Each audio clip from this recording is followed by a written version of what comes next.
અનંતકારી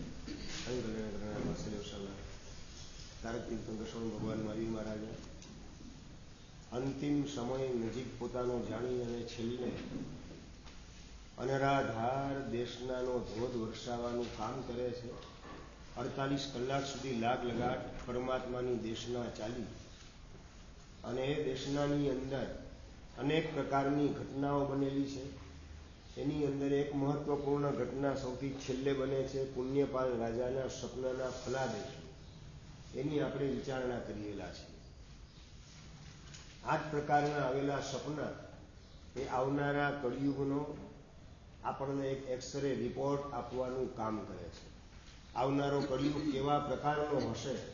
અને number 2, x ray જેનો નબળો આવે પછી અશોકભાઈ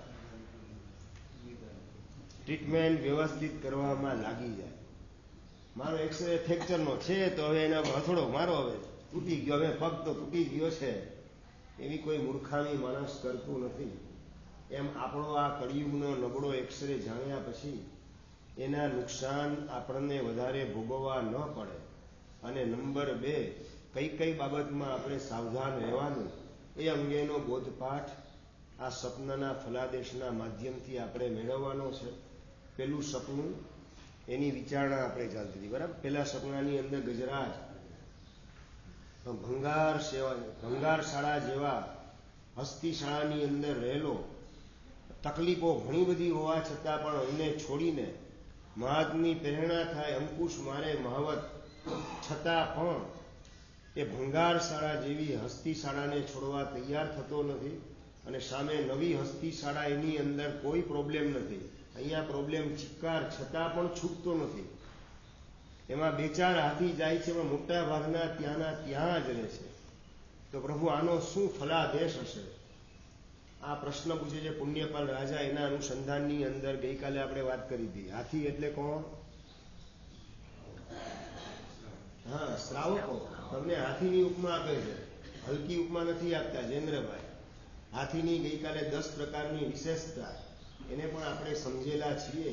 એ 10 વિશેષતા આપણામાં આવવી જોઈએ તો આપણે સાચા અર્થમાં હાથી કહેવાઈએ. અને નંબર 2, હસ્તીશાળા જૂની જે છે ભંગારશાળા જેવી છે. મતલબ કે વર્તમાન કાળના કળિયુગના જીવોનો સંસાર એ કેવો હશે? તો કે ભંગારશાળા જેવો હશે. સતયુગની અંદર, ચોથા આરાની અંદર જે સંસારી જીવો પાસે જે ચીજ હતી એ કેવી હતી? સોનાના રમકડા જેવી હતી. સોનાના રમકડા સમજી ગયા ને ચંદ્રકાંતભાઈ? રાજકુમાર સોનાના રમકડાથી રમતો હોય, એ પડી જાય તો પણ તૂટે નહીં. અને 5-10 પેઢીથી એનું એ જ રમકડું ચાલી આવતું હોય. પોતાના બાપા પણ નાના હોય ત્યારે એ જ રમકડાથી રમેલા હોય, પોતાના દાદા પણ એ જ રમકડાથી રમેલા હોય. એ 5-15 પેઢીથી રમકડું ચાલી આવતું હોય, તૂટી ન જાય. એમ પૂર્વના કાળમાં ચક્રવર્તીઓના સંસાર, ભરત ચક્રવર્તી વગેરે, એ બધાના સંસાર કેવા હતા? સોનાના રમકડા જેવા હતા. એ તૂટે નહીં સામાન્ય સંયોગની અંદર. પછી કાળ પડતો ગયો, પછી આવ્યા ચાંદીના રમકડા. ચાંદીના રમકડા સમજ્યા વિનીતભાઈ? પછીના કાળના રાજા વગેરે પાસેનો સંસાર એ ચાંદીના રમકડા જેવો. પછી હજી કાળ પડતો આવ્યો, પછી લાકડાના રમકડા આવી ગયા, પેઇન્ટિંગ કરેલા હોય અને થોડોક સમય થાય એટલે પેઇન્ટિંગ ઉખડી જાય. એ જ રીતે પડતા કાળની અંદર શેઠિયા વગેરેના પુણ્ય શેઠિયા વગેરેના સંસાર એ લાકડાના રમકડા જેવા. એ સહેજ સમય આગળ વધે, ઘડપણની તરફ પહોંચે એટલે પોતાનું પુણ્ય ધીમે ધીમે ઘસાતું જાય, પુણ્ય પોતાનું પરવારતું જાય. પછી ઘરમાં પણ કોઈ સાંભળવા તૈયાર ન થાય પોતાની વાતને. જેમને પોતે મોટા કરેલા છે એ જ પોતાની વાત સાંભળવા તૈયાર ન થાય. અને શું કહેવાય દર્શનભાઈ? કલર ઉખડી ગયો. સમજાઈએ બરાબર? લાકડાના રમકડાનો કલર હવે ઉખડી ગયેલો છે. હજી કાળ પડતો આવ્યો અને પછી રમકડા પ્લાસ્ટિકના આવી ગયા. પ્લાસ્ટિકમાં એ ચાઇનાના પ્લાસ્ટિકના રમકડા, ચાઇનીઝ ટોયઝ, જે કેમિકલ વગેરે લગાડેલો હોય, બાળકો ખાઈને બીજા મોઢા મૂકે તો પણ પેટના રોગ વગેરે થઈ જાય. એવા પ્રકારના ચાઇનીઝ ટોયઝ, ચાઇનીઝ રમકડા, એનો આજે જમાનો આવી ગયેલો છે. અને હજી સંસાર પાંચમા આરાનો કેવા પ્રકારનો શાસ્ત્રકાર કહે છે કે ચાઇનીઝ રમકડા કે પ્લાસ્ટિકના રમકડા નહીં હેમાંગભાઈ, હજી એનાથી નીચે ઉતરીને કેવા તો કે રાખના રમકડા, એના જેવો આ 21મી સદીનો તમારો સંસાર છે. રાખના રમકડા સમજી ગયા ને અશોકભાઈ? કેટલું રમી શકાય એનાથી? એ જોવાના કામમાં આવે, રમવાના કામમાં ના આવે. પારસભાઈ, જોવાના કામમાં આવે, અડવા જેવા ગયા એટલે નહીં સમજાય ગયું શું કહું છું? જેની યારે તમે બજારમાં મળતા હોય, હાય હલ્લોનો વ્યવહાર હોય, તમારે કેમ છો, મજામાં છો, હાવ આર યુ ફાઇન, આવો 5, 7, 10 વર્ષથી જેની યારે સંબંધ હોય એટલે જયેન્દ્રભાઈ બિઝનેસમાં થોડી તકલીફ તમારે હોય ને ફોન કરો કે બાદશાહી 10 લાખની જરૂરત છે. ચંદ્રકાંતભાઈ સમજાય કે તમારો સંસાર અત્યારનો રાખના રમકડા જેવો કે અડવા ગયા એટલે પૂરું ફિનિશ. એક ફોન તમે કર્યો કે 5 લાખ 7 લાખ 10 લાખ જોઈએ રાજનભાઈ, એટલે તમારા બધા સંબંધો ત્યાંને ત્યાં ભાંગીને ભૂક્કો થતા વાર લાગે નહીં. એટલે આ રાખના રમકડા જે સોનાના રમકડાથી તમે રમતા હોય ને તો હજી બહુ મને વાંધો નથી, શાસ્ત્રકાર તો એની પણ ના પાડે, પણ છતાં હું તમને કહું તમારો આ સોનાના રમકડા જેવો સંસાર તમે ન છોડો તો હજી સમજી શકાય એવી કંઈક વાત કહેવાય. પણ રાખના રમકડા જેવો સંસારને એને પાછા તમે વળગીને બેઠા છો, એને તમે છોડી શકતા નથી, તો આ બહુ આપણી ગંભીર ભૂલ કહેવાશે. જેમાં રસકસ પૂરેપૂરા નીકળી ગયા હોય, નીચોવી નાખેલો હોય એવા ગોટલા ને છોતરા, એમાંથી બનાવેલો ફજેતો, એના જેવો તમારો સંસાર. પંકજભાઈ સમજાય જ ને? રસકસ વગરના ગોટલા ને છોતરા, એમાંથી બનાવેલો ફજેતો એ તમારી આબરૂની ફજેતી કરવાનું જ કામ કરે કે બીજું કઈ કામ કરે? કેળા વગરની છાલ જેવો વર્તમાન કાળનો તમારો સંસાર છે. દર્શનભાઈ ખ્યાલ આવે છે ને? કેળાવાળી છાલ હોય તો મનુભાઈ હજી વાંધો ના આવે કે છાલ ભલે હોય, કેળું તો ખાવા મળે છે. આ તો કેળું કોઈક ખાઈ ગયે છે ને માત્ર છાલ તમારી પાસે આવેલી છે, એ છાલને કરવાનું શું? એના જેવો અસાર સંસાર વર્તમાન કાળનો, અને એને પણ આપણે વળગીને બેસેલા છીએ. એ આપણી મૂર્ખામી છે કે આપણી બુદ્ધિમત્તા છે? એ ગંભીરતાથી ટકોરો મારીને આપણે આપણી જાતને પ્રશ્ન પૂછવાનો છે. કેવો ભંગારશાળા જેવો સંસાર છે કે જ્યાં નીચે ફ્લોરિંગ એ ખાડા ટેકરાવાળું છે. ખાડા ટેકરાવાળું સમજી ગયા ને?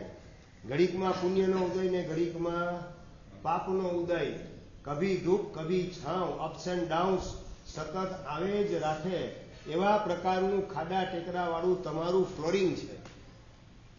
આજે તમને કદાચ પેટ સારામાં સારું લાગતું હોય ને આવતીકાલે પેટ એમાં દુખાવો ઉપડે, ડોક્ટર કહે કે ભાઈ બાયોપ્સી કરાવવી પડશે અને કેન્સર નીકળે આંતરડાનું. ગઈકાલ સુધી સારામાં સારું પેટ હાલતું હતું અને અચાનક આંતરડાનું કેન્સર લાગુ પડી ગયું. આવા સમાચાર શિરીષભાઈ તમને મળે કે ના મળે? આ ખાડા ટેકરાવાળો સંસાર બતાવું છું.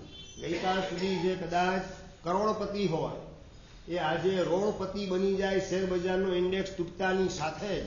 આવા પ્રકારના પ્રસંગો જ્યાં અવારનવાર બને રાખે, એવો તમારો વર્તમાન કાળનો સંસાર ભંગારશાળામાં જે હાથી ગોઠવાયેલો છે, એવી સ્થિતિ વર્તમાન કાળના પાંચમા આરાના અને એમાં પણ 21મી સદીના શ્રાવક અને શ્રાવિકાઓનો સંસાર છે. કાદવ કીચડ નીચે ફ્લોરિંગની અંદર ચારે બાજુ છવાયેલ છે. ક્યાંય પણ ડગલું મૂકવામાં હાથી જો ગફલતમાં રહી જાય તો પડતા વાર લાગે નહીં. કાદવને કીચડનું વાતાવરણનો મતલબ કે ચારે બાજુ ભોગ વિલાસ, એનો કાદવ કીચડ પથરાયેલો હશે. સહેજ જો નજર ચૂકી ગયા, ક્યાં ગફલતમાં રહી ગયા તો વાસનાના કાદવ કીચડની અંદર લપસી જતા વાર લાગે નહીં. મોબાઈલની અંદર ગંદા વિડીયોના માધ્યમથી વાસનાના કાદવમાં લપસી પડતા વાર લાગે નહીં.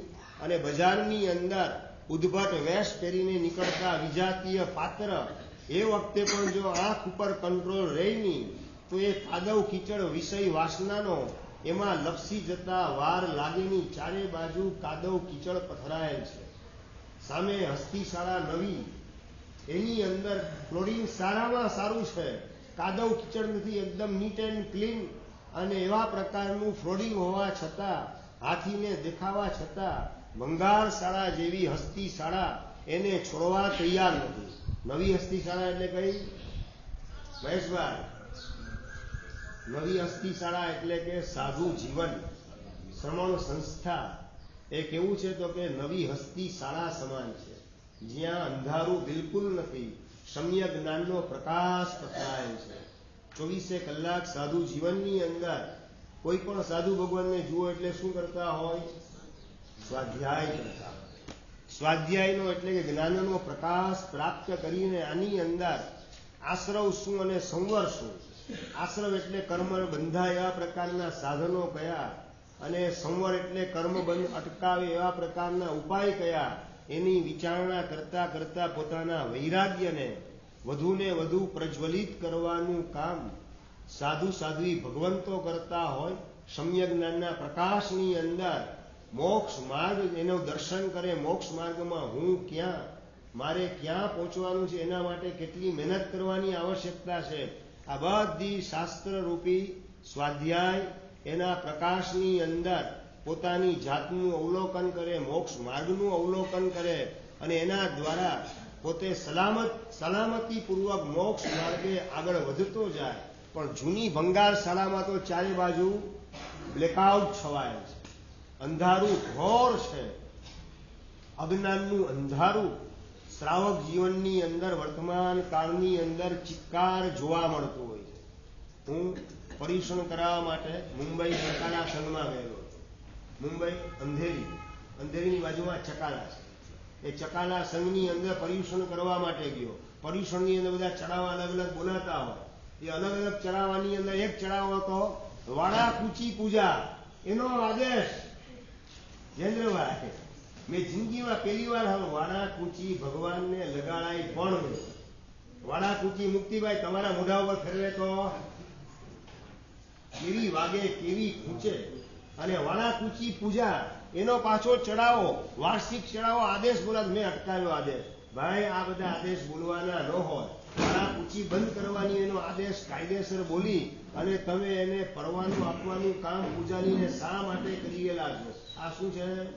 અજ્ઞાનનું અંધારું ચારે બાજુ છવાયેલું છે. એક ભાગશાળી મારી પાસે આવ્યો વાસ્તવિક માટે. ખિસ્સામાંથી 10ની નોટ કાઢી, 10ની નોટ થાળીમાં મૂકી, બાજુમાં વાટકી હતી, વાટકી લે અને કોનું પૂજન? દર્શનભાઈ, શું વાત કરો છો? એટલે જ્ઞાનનું પૂજન કે લક્ષ્મીનું પૂજન? હદ થઈ ગઈ. હું એ જ કહું છું, કેટલું અજ્ઞાનનું અંધારું ચારે બાજુ કેટલું છવાયેલું છે. અહીંયા ગુરુ મહારાજનો ફોટો હોય કે ગુરુ મહારાજના પગલા હોય, અહીંયા છે ને ગુરુ મહારાજના પગલા છે, જય ગોસ્વામી ગચ્છાધિપતિ, એના પગલા હોય એનું પૂજન કરવાનું હોય, કે ચોપડી હોય, પુસ્તક જ્ઞાનનું પૂજન કરવાનું હોય. એના બદલે છોકરો હતો એ નોટનું પૂજન કરવા માંડ્યો. એ ત્યાંની અંજારની પણ આ જ વાત છે, તમારા મોઢે આવ્યું. અને હજી આગળ વધીને માત્ર અજ્ઞાનનું અંધારું છે એમ નહીં, અરે વક્રતા પણ ભરેલી છે. હેમાંગભાઈ, પેલા છોકરાને આ નોટનું પૂજન નહીં, આ 10ની નોટ નહીં, પણ જ્ઞાનનું પૂજન કરવાનું. પારસભાઈ નો છોકરો મને કહે, સાહેબ આવા અક્ષર લખેલા છે ને, જ્ઞાનનું પૂજન કરવું છે.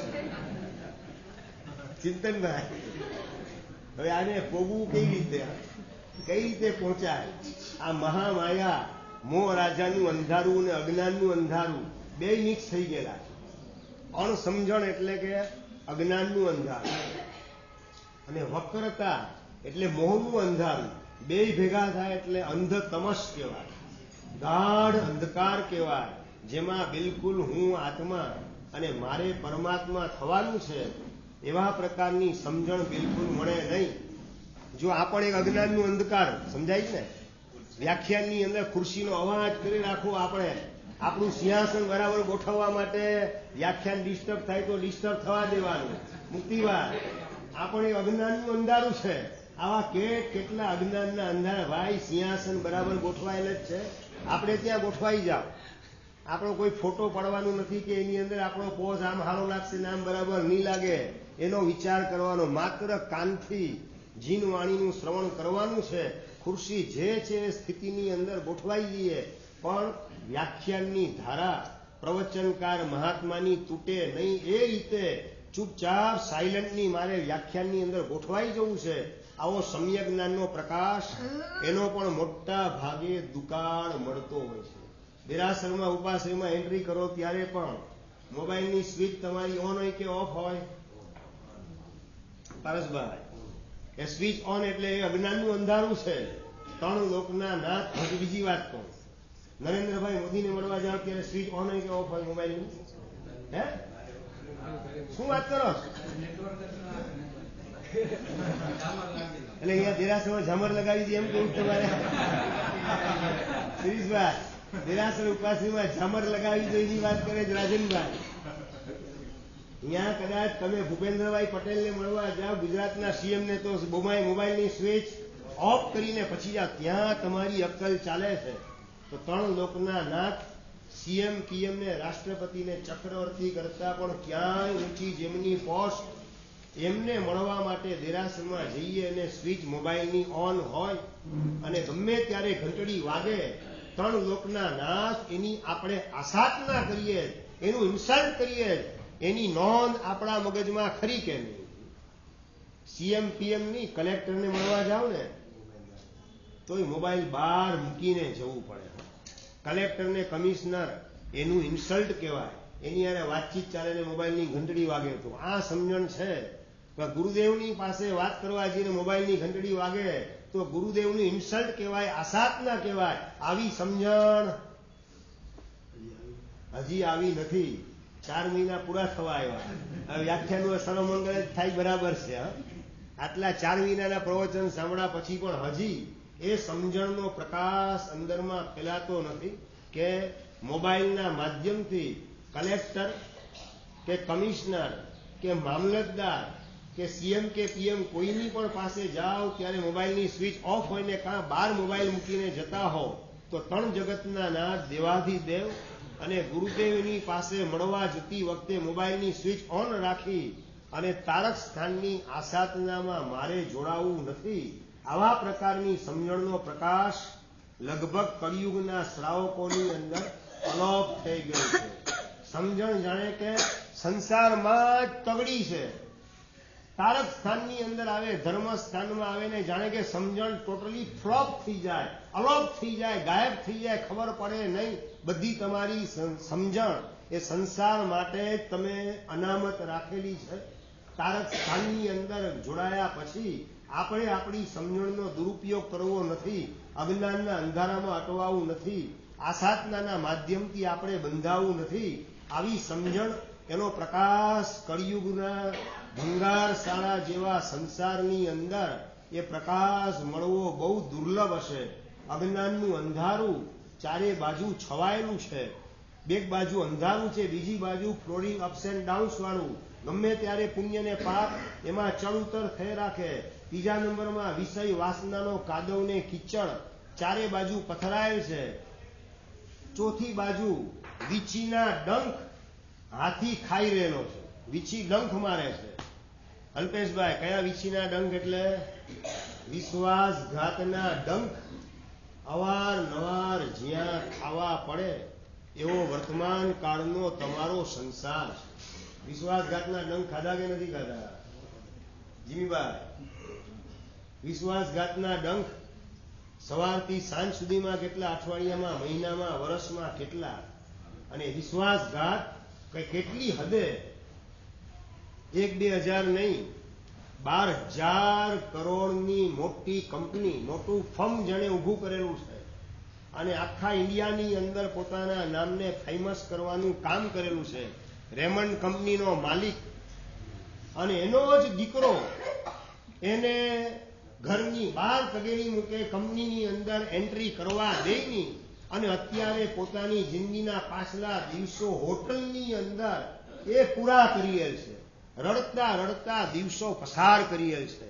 પોતાનો સગો દીકરો ગૌતમ અને એની પુત્ર વધુ, એ બંને પુત્ર વધુની કાન ભંભેરણીના કારણે ગૌતમે પોતાના બાપને ઘરની બહાર કાઢી મૂક્યા. માને બાપ હોટલની અંદર પોતાના દિવસો રડતા રડતા પૂરા કરે. કેવા વિશ્વાસઘાતના ડંખ લાગી રહેલા છે કળિયુગના સંસારની અંદર. આવા અનેક પ્રકારના કાવા દવા પ્રપંચ ચીટિંગનો અનુભવ થવા છતાં પણ આ સંસારને છોડવાના ભાવ જાગે કે ન જાગે? કીર્તિભાઈ, ડંખ ખાવા મંજૂર છે પણ આ સંસારને મારે છોડવો નથી, એવા પ્રકારની મેન્ટાલિટી વાળા શ્રાવકોની સંખ્યામાં વધારો થતો જશે. એક બાજુ વિશ્વાસઘાત રૂપી વીછીના ડંખ ખાવાના, ચારે બાજુ જુઓ તો ઘુવડની ચીચિયારી સંભળાય. ઘુવડની ચીચિયારી એટલે કે મિથ્યા દ્રષ્ટિ જીવો એની ચીચિયારી ચારે બાજુ સંભળાય રાખે. નવરાત્રિના પર્વોના આયોજનો એ શું છે તો કે મિથ્યા દ્રષ્ટિની ઘુવડની ચીચિયારી. 31st એના આયોજનો ગોઠવાયેલા હોય. ગણેશ ચતુર્થીનું આયોજન અને પાછું ગણેશ વિસર્જન, એના કાર્યક્રમો, એની અંદર પાછા કહેવાતા જૈનો પણ જોડાતા હોય. 31st ઉજવણીની અંદર, નાતાલની અંદર જૈનો પણ ભાગ લેવાનું કામ કરે અને ડોનેશન આપવાનું કામ કરે. જયેન્દ્રભાઈ, નવરાત્રિની અંદર એ ડોનેશન આપવાનું કામ કહેવાતા જૈનો કરતા હોય. આ બધું શું છે? ઘુવડ એ ચારે બાજુ ફરીએલા છે. એ મિથ્યાત્વના ઘુવડની ચીચિયારી ચારે બાજુ સંભળાય એવા પ્રકારનો આ કળિયુગનો સંસાર છે. અને એવા સંસારને કળિયુગના જીવો વળગીને બેસેલા છે. હાથી સમજાય ને અશોકભાઈ? હાથી એ સમજદાર પ્રાણી કહેવાય, પણ છતાં ભંગારશાળા જેવા સંસારને વળગીને બેસેલ છે. સામે નવી હસ્તીશાળા, એની અંદર કોઈ પ્રોબ્લેમ દેખાય? ભાઈ, નવી હસ્તીશાળા રૂપી સાધુ સંસ્થા, એની અંદર વિશ્વાસઘાતના ડંખ લાગવાનો પ્રશ્ન નથી. મિથ્યાત્વના ઘુવડની ચીચિયારી સંભળાવવાનો પ્રશ્ન નડે તેમ નથી. અને મોંઘવારી, બેકારી વગેરેના સાપ ડંખ મારે એવું પણ સાધુ જીવનમાં. અમને બેકારી કેટલી નડે હેમાંગભાઈ? અમને મોંઘવારી કેટલી નડે? અમને માંદગી કેટલી નડે? અને તમને અનેચંદભાઈ, બેકારી, મોંઘવારી, માંદગી બધું વળગે. આ ભંગારશાળા જેવો સંસારને છતાં પણ ગળે વળગીને બેસેલા છીએ. આ સંસારને અલવિદા કરી નહીં માંગતા હૈ, કુછ નહીં માંગતા હૈ, એમ સાત્વિકતાથી સંસારને અલવિદા કરીને આત્મકલ્યાણના માર્ગે નીકળવાની તૈયારી કળિયુગના શ્રાવકોની અંદર બહુ ઓછી આવશે. એ આપણે જાણી અને અંદરમાં આપણો વિવેક, આપણો વૈરાગ્ય, આપણી સમજણ એને ડેવલપ કરવાની અંદર જોડાવાનું છે. કેટલી હવે સંસારની કાતિલ આસક્તિ, મમતાને મૂર્છા હોય. આખી દ્વારિકા નગરી સોનાની, દ્વારકાધીશ કૃષ્ણ મહારાજની ભડકે બળી રહેલી છે. અને ભડકે સળગી રહેલી એવી સોનાની દ્વારિકા નગરી દ્વૈપાયન આકાશની અંદર ફરે અને વાત કરે છે કે આ કૃષ્ણ બલરામ બે, એને છોડી, એ સિવાય કોઈને હું છોડીશ નહીં. અને ત્રીજા નંબરની અંદર જેને દીક્ષા લેવી હોય નેમિનાથ પરમાત્માની પાસે, એને જીવતો છોડીશ, બાકી કોઈને જીવતો હું છોડીશ નહીં. આવા પ્રકારની આકાશમાં જાહેરાત કરે. આખી દ્વારિકા નગરી ભડકે બળી રહેલી છે.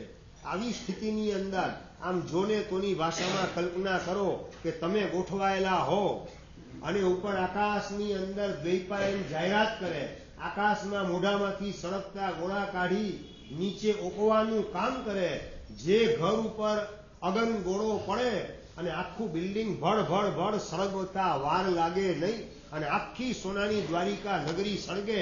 એવી સિચ્યુએશનમાં જોને તોની ભાષામાં વિનીતભાઈ તમે ગોઠવાયેલા હો અને જાહેરાત પેલો દ્વૈપાયન કરતો હોય કે દીક્ષા લેવી હોય તો છોડું, બાકી એકેયને છોડીશ નહીં. જયેન્દ્રભાઈ, એમ શું વાત કરો છો પંકજભાઈ? તો લઈ લો. બરાબર, સાચી. અનેજનભાઈ, મોતનો ડર દેખાય તો લઈ લો. મને લાગે છે કે ખરેખર દ્વૈપાયનના કાળના લોકો અભાગ્યા હશે. તમે લોકો એ કોઈ વખતે હાજર નતા, કારણ કે શાસ્ત્રમાં લખેલું છે. હા, હું તમને હસવાની વાત નથી, સિન્સિયરલી વાત કરું છું, મેં સિરિયસલી વાત કરું છું. 63 સલાકા પુરુષ ચરિત્ર, એની અંદર કલિકાલ સર્વજ્ઞ ભગવાન નેમિનાથ ભગવાનના ચરિત્ર અને કૃષ્ણના ચરિત્રની અંદર આ ઘટનાનો ઉલ્લેખ કરે છે અને એની સાથે નોંધ લે છે કે આવી દ્વૈપાયનની આકાશવાણી સાંભળીને 56 કરોડ માત્ર યાદવો રહેતા હતા દ્વારિકા નગરીની અંદર. એ સિવાયના પ્રજાજનો અલગ. અને આ જાહેરાત દ્વૈપાયનની સાંભળી માત્ર એક જ નર બંકો દીક્ષા લેવા માટે તૈયાર થાય છે કે હા મારે દીક્ષા લેવી. ઉંચકીને નેમિનાથ ભગવાનના સમોસણમાં એકને મૂકી આવે છે દ્વૈપાયન. બાકીના બધા મરવા તૈયાર થઈ ગયા, સળગવા તૈયાર થઈ ગયા, સંકલેશની અંદર મરી અને દુર્ગતિમાં જવા તૈયાર થઈ ગયા. પરંતુ સંયમનો સ્વીકાર કરવા માટે માત્ર એક જ વ્યક્તિ તૈયાર થાય. આ કેવું દુર્ભાગ્ય હશે એ વખતના લોકોનું. તમે લોકો કદાચ હોત તો દીક્ષા લેત કે કેમ? હેમાંગભાઈ લઈ લે. ખરેખર ધન્યવાદ. તમારી આ ભાવના જાણીને ખૂબ આનંદ. હવે નંબર 2, આગ લાગે ને ભડકા થાય ની રાહ જોવીશ, એની પેલા નીકળી જવું. હવે એની એનો જવાબ આપો સંજયભાઈ જવાબ એનો આપો. આગ લાગે ચારે બાજુ ભડકા થાય, ભળભળ હળગે ની રાહ જોવી કે હળગે ની પેલા નીકળી જવો જ? જીતભાઈ રાહ જોઈ છે કે પાપનો ટાઈમ બોમ્બ ફૂટે પછી નીકળું એમ? પછી તમારા હાથમાં કદાચ કેન્સર થઈ ગયું, કે એક્સિડન્ટમાં પગ કપાઈ ગયો, કે બ્રેઇન એટેક આવી ગયો, મેમરી લોસ થઈ ગઈ બ્રેઇન એટેક ગયા પછી પણ, અને તમારો નૌકાર પણ તમે ભૂલી જાઓ. 25 વર્ષથી જે પત્ની તમારી સાથે હતી એને જોઈને પણ who are you એવા પ્રકારનો ભાવ મનમાં ઉભો થાય. પોતાની પત્નીને પણ ઓળખી શકે નહીં, એટલી હદે મેમરી લોસ થઈ જાય બ્રેઇન એટેક પછી દીક્ષા શું તમે લેવાના? કોણ તમને દીક્ષા આપવાનું કામ કરશે? એક્સિડન્ટમાં પગ કપાઈ ગયા પછી દીક્ષા ઉપર કાયમ માટે ચોપડી લાગી જવાની. હાર્ટ એટેક આવી ગયા પછી તમે દીક્ષા શું લેવાના? રાહુલભાઈ, એટેક આવે પછી આ પાપનો આગ લાગે એનો મતલબ કે આગ લાગે એટલે પેલી કાંડી ચાપે ને આગ એની વાત નથી. હાર્ટ એટેક આવે પણ એક જાતની આગ લાગી કહેવાય. બ્રેઇન એટેક આવ્યો એટલે તમારો સંસાર ભડકે બળેલો કહેવાય. પેરાલિસિસનો એટેક આવી ગયો એટલે પણ આગ લાગેલી કહેવાય. એક્સિડન્ટમાં પગ કપાઈ ગયો સાથળથી કે ઘૂંટણથી, એ પણ આગ લાગેલી કહેવાય. કોઈ પણ પ્રકારે આ પાપનો ટાઈમ બોમ્બ ફૂટે, તમારો સંસાર સળગવા માંડે, એ વખતે ક્યાં તમે દીક્ષા લઈ શકવાના? બધું સાજું સરવું હતું ત્યારે દીક્ષા લેવાના ભાવ ન જાગે, અને બધું મરી પરવારે પુણ્ય, અને એ વખતે તમને દીક્ષાના ભાવ જાગે, એ વાતમાં કોઈ માલ નથી. એ વખતે સંસારમાં પણ રહેવું તમારા માટે ઇમ્પોસિબલ હશે. એ વખતે ભગવાન જલ્દી મને તો ઉપાડી લે, આ વેદના મારાથી સહન થતી નથી, હવે તો મોત વહેલું આવે તો સારું. મોતને વાલું કરવાનો વિચાર તકલીફમાં આવશે. સંયમનો વિચાર ક્યાં આવવાનો છે? 56 કરોડ યાદવો અને બીજા પ્રજાજનો સોનાની દ્વારિકામાં રહેવા છતાં માત્ર એક જ વ્યક્તિને દીક્ષાના ભાવ જાગ્યા. સતયુગ ચાલતો તો, ચોથો આરો ચાલતો તો, નેમિનાથ પરમાત્મા જીવતા હતા. એ કાળના જીવોને પણ સંસારની કાતિલ મમતા જો હોય, મોત નજરની સામે દેખાય છતાં પણ સંસારને છોડવા તૈયાર ન હોય, અને તમારો સંસાર તો સાવ સડેલા સફરજન જેવો છે. બહારથી લાલ ચટાક દેખાય અને ભીતરની અંદર કીડા ખદબદતા હોય, એવા પ્રકારના આ સંસારની અંદર દાટેલું છે શું? એમ સમજીને સંસારને અલવિદા કરવાના માર્ગે આપણે ગોઠવાઈએ તો ભગવાનના સપનાનો ફલાદેશ આપણે ખોટો પાડેલો ગણાશે. અને ભગવાન ઈચ્છે છે, છોટુભાઈ, ભગવાન ઈચ્છે છે કે તમે એના ફલાદેશને ખોટો પાડો. હેમંતભાઈ ખ્યાલ આવે છે? ભગવાન 8 સપનાના જે ફલાદેશ રાખે છે એની પાછળ ભગવાનનો આશય એ છે કે આ સપનાના ફલાદેશને જે ખોટો પાડશે એ મોક્ષ માર્ગે ઝડપથી આગળ વધશે, અને ફલાદેશ મુજબનું જીવન જેનું હશે એ 84ના ચક્કરમાં ભટકવાનું કામ કરશે. આ જાણી અને ભગવાનનો આશય આપણા હૃદયને સ્પર્શે, ભગવાનની કરુણાને આપણે ઝીલીએ, અને ભગવાન આપણને જે ઇન્ડિકેટ કરવા માગે છે કે આ સડેલા સફરજન જેવા સંસારમાં કોઈ માલ નથી, કેળા વગરની છાલ, એની અંદર કોઈ દમ ન હોય, અને જેમાંથી રસકસ નીકળી ગયા એવા ગોટલા અને છોતરામાંથી બનાવેલો ફજેતો, એના જેવા સંસારમાં કોઈ માલ નથી, મજા નથી. અલવિદા કરીને તું નીકળી જા આત્મકલ્યાણના માર્ગે. અનંત કાળે મળેલો આ માનવનો મનખો, એને આપણે નિષ્ફળ જવા દેવો નથી. આવા પ્રકારનો ભીતરનો પરિણામ આપણે જાગૃત કરીએ એવું પરમાત્મા આપણા માટે ઈચ્છી રહેલા છે. ભગવાનના આશયને આપણે બરાબર સમજીને એ મુજબ જીવન જીવવાની તૈયારીમાં લાગવાનું છે. આ પહેલા સપનાનો ફલાદેશ, અને એમાં પણ મહાવતના સ્થાનમાં કોણ? તમારી સામે જ બેસેલ છે. હા, તોય સમજી નથી શકતા. મહાવત એટલે કે ગુરુ, અને અંકુશ એટલે કે ઉપદેશ. વ્યાખ્યાને અંકુશના સ્થાનમાં છે.